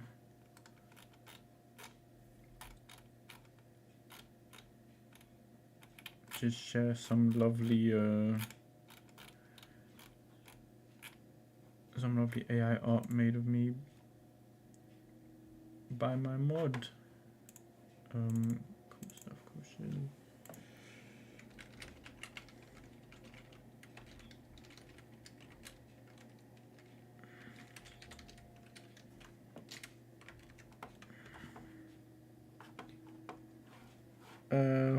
It's actually let me get the second one.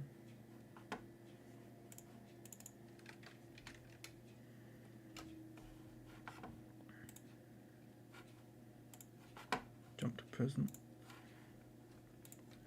Let me get rid of the game first. Nice actually, wait, we're not gonna get rid of the game actually because I still need to play. I want to play the Ghosts and Magic a couple more times. It's media, isn't it?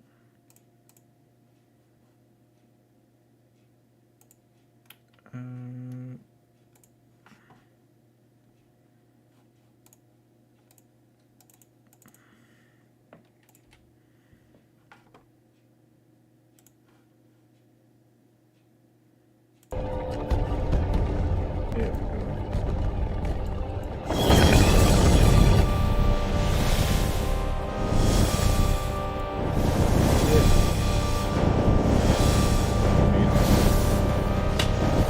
Sound, shouldn't it?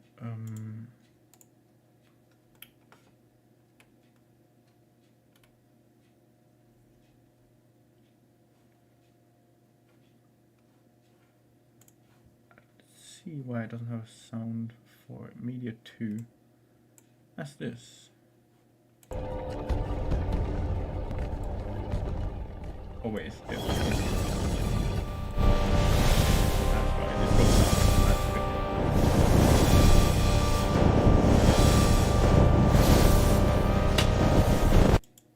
Let me actually leave it on loop. That way we will get to enjoy this. I really like this one.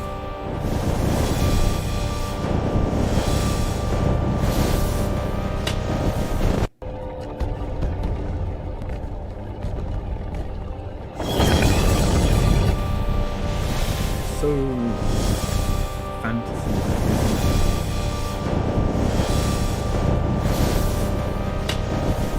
Obviously, the AI is a little wonky in terms of the hand movements, the way it looks. But I love that it has a trail around it. Isn't that just so cool? Listen to it one more time.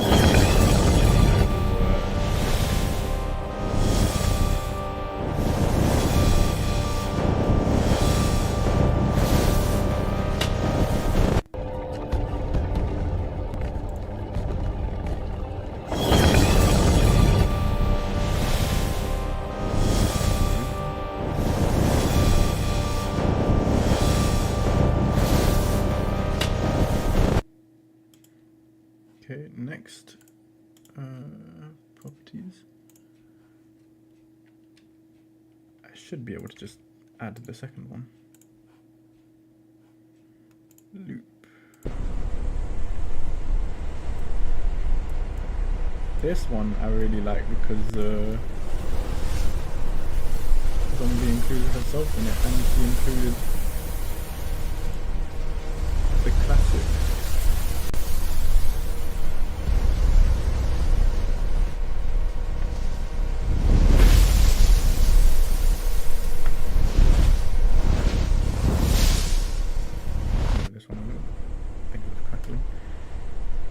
I love that you used the classic art, the classic model for this one.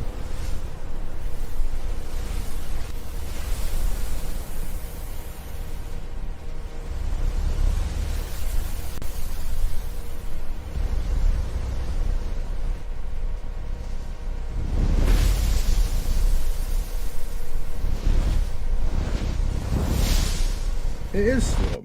It's AI slop. That's the point.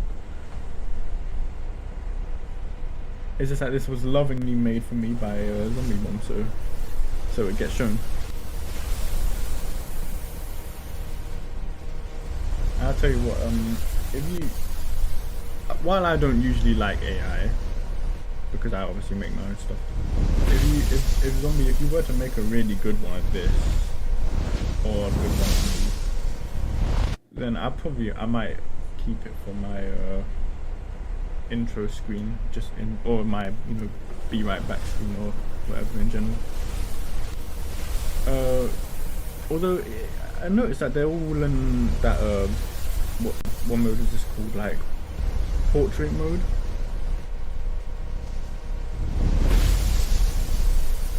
Missing the love in me part. That's because you're out of the loop with who else I know around here. I think it's fine. I think it's great.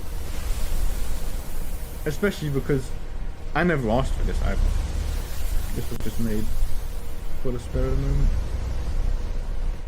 But yeah, I wanted to show off.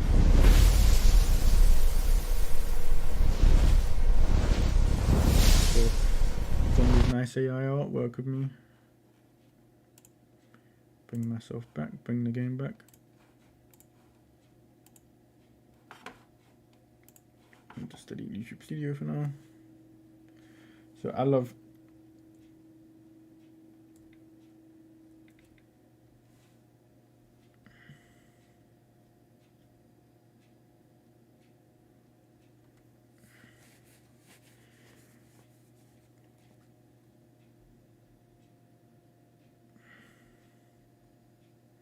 yeah, I've used Grok before. I think actually you're right about it making things in like the right format. Now we're trying the host stage, Ghosts and Magic with Dr. Monster and everyone else in the race. You know what, should I just try and smash everyone to bits with the big boy? Hey you think you're so fancy, don't you?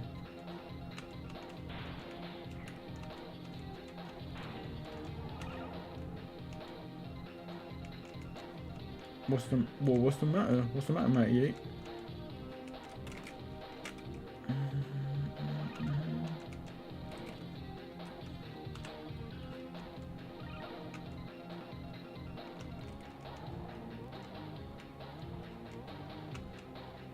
Oh, you're coming off as well? Night Zombie.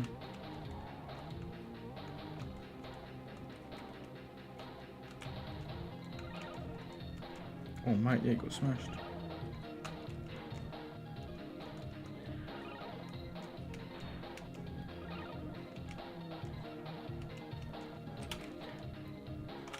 That's fine. I think I might. I've spent longer than on this game than I anticipated, so I think I'll probably end it after this one myself.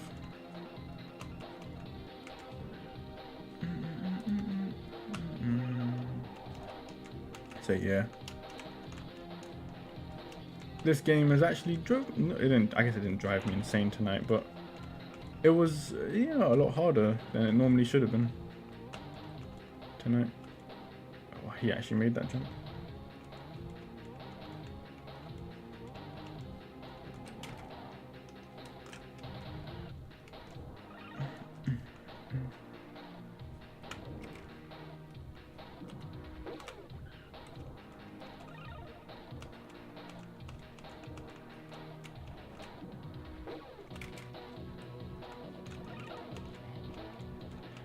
Come here, you.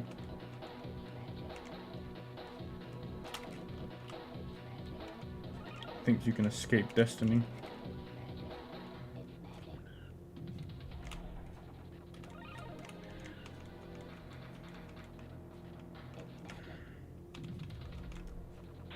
No way he finished the race.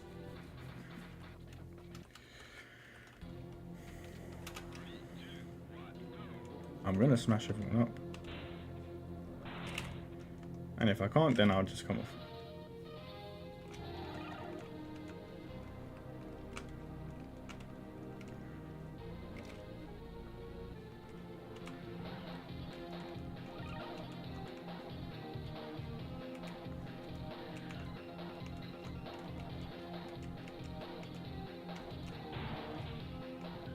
Bang. Got smashed.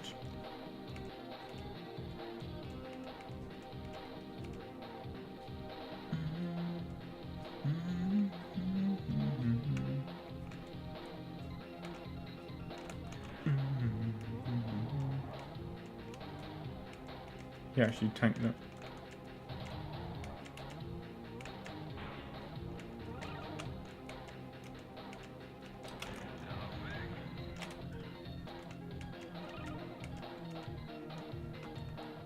My favourite track in Need for Madness is this one.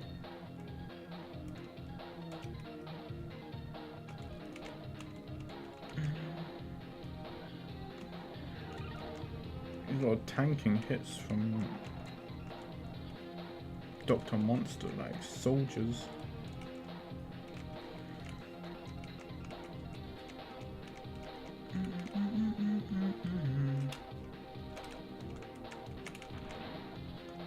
No way he survived that.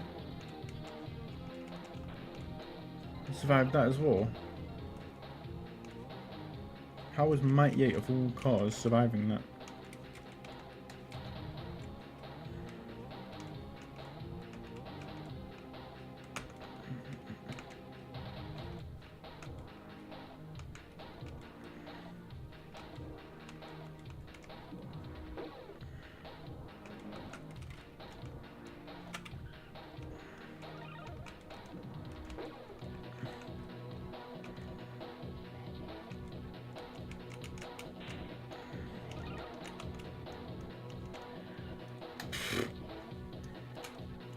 Sure.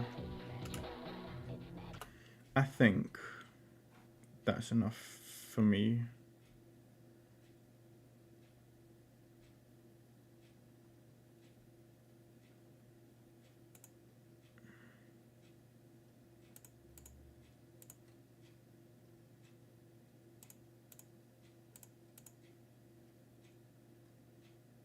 Is that still...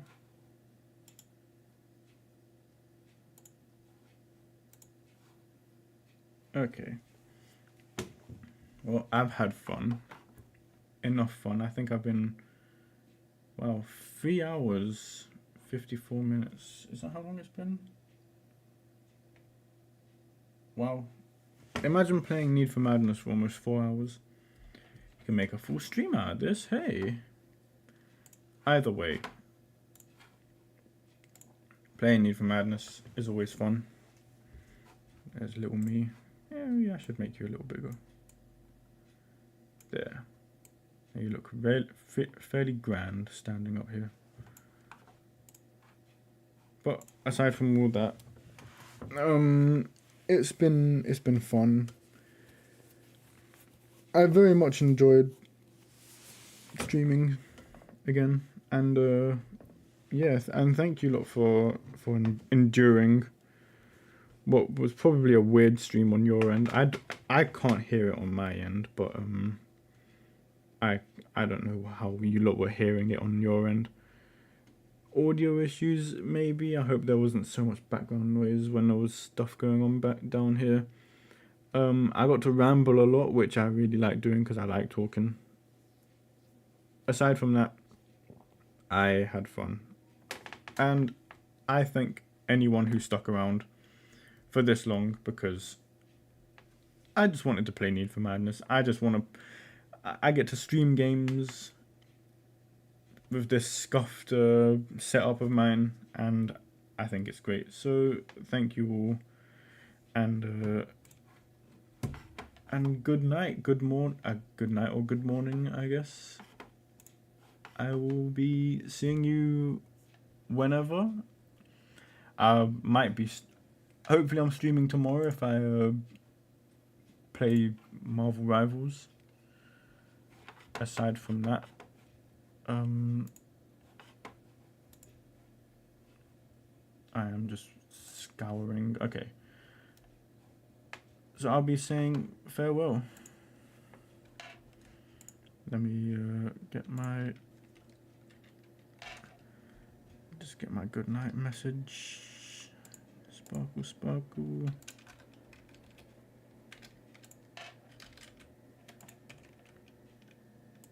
Purple heart. And I'm gone. You're back. We're just finishing up here, zombie. Be sure to wish me good night. Wait, zombies did Geo finish? Is that why you're back?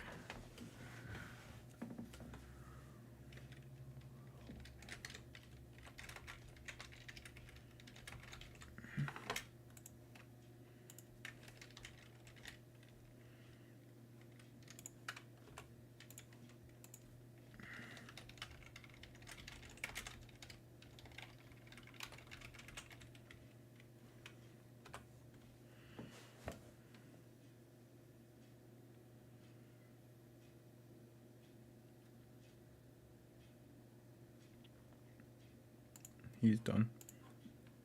Fortunately, I got a nice solid 4 hours of this stream. So I've finished doing what little challenge races I wanted to do. Mainly because I spent so long actually completing the game and just chatting to you lot, which is all the fun I needed. So thanks again, zombie. And I very much like the AI artwork. Like I said, even though I don't really like AI, no, you don't have to apologize for leaving. If you, like I said, I stream Need for Madness on Tuesday, so that you're not missing anything important if he does start streaming. Because I missed his whole stream. I'm not even expecting him to come on anymore. But yeah, if you wanna, if he comes on, and I'm streaming Need for Madness, you can just go over there and laugh at him. And then if I'm finished before or after he's on, then perfectly fine with me.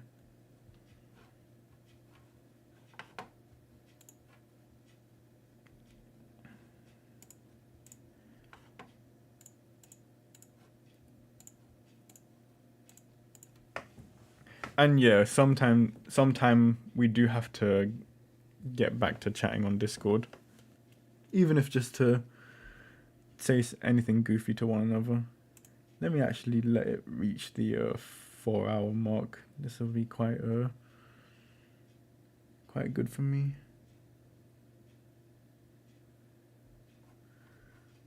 We're just gonna hit 4 hours there. Boom, and I'm off.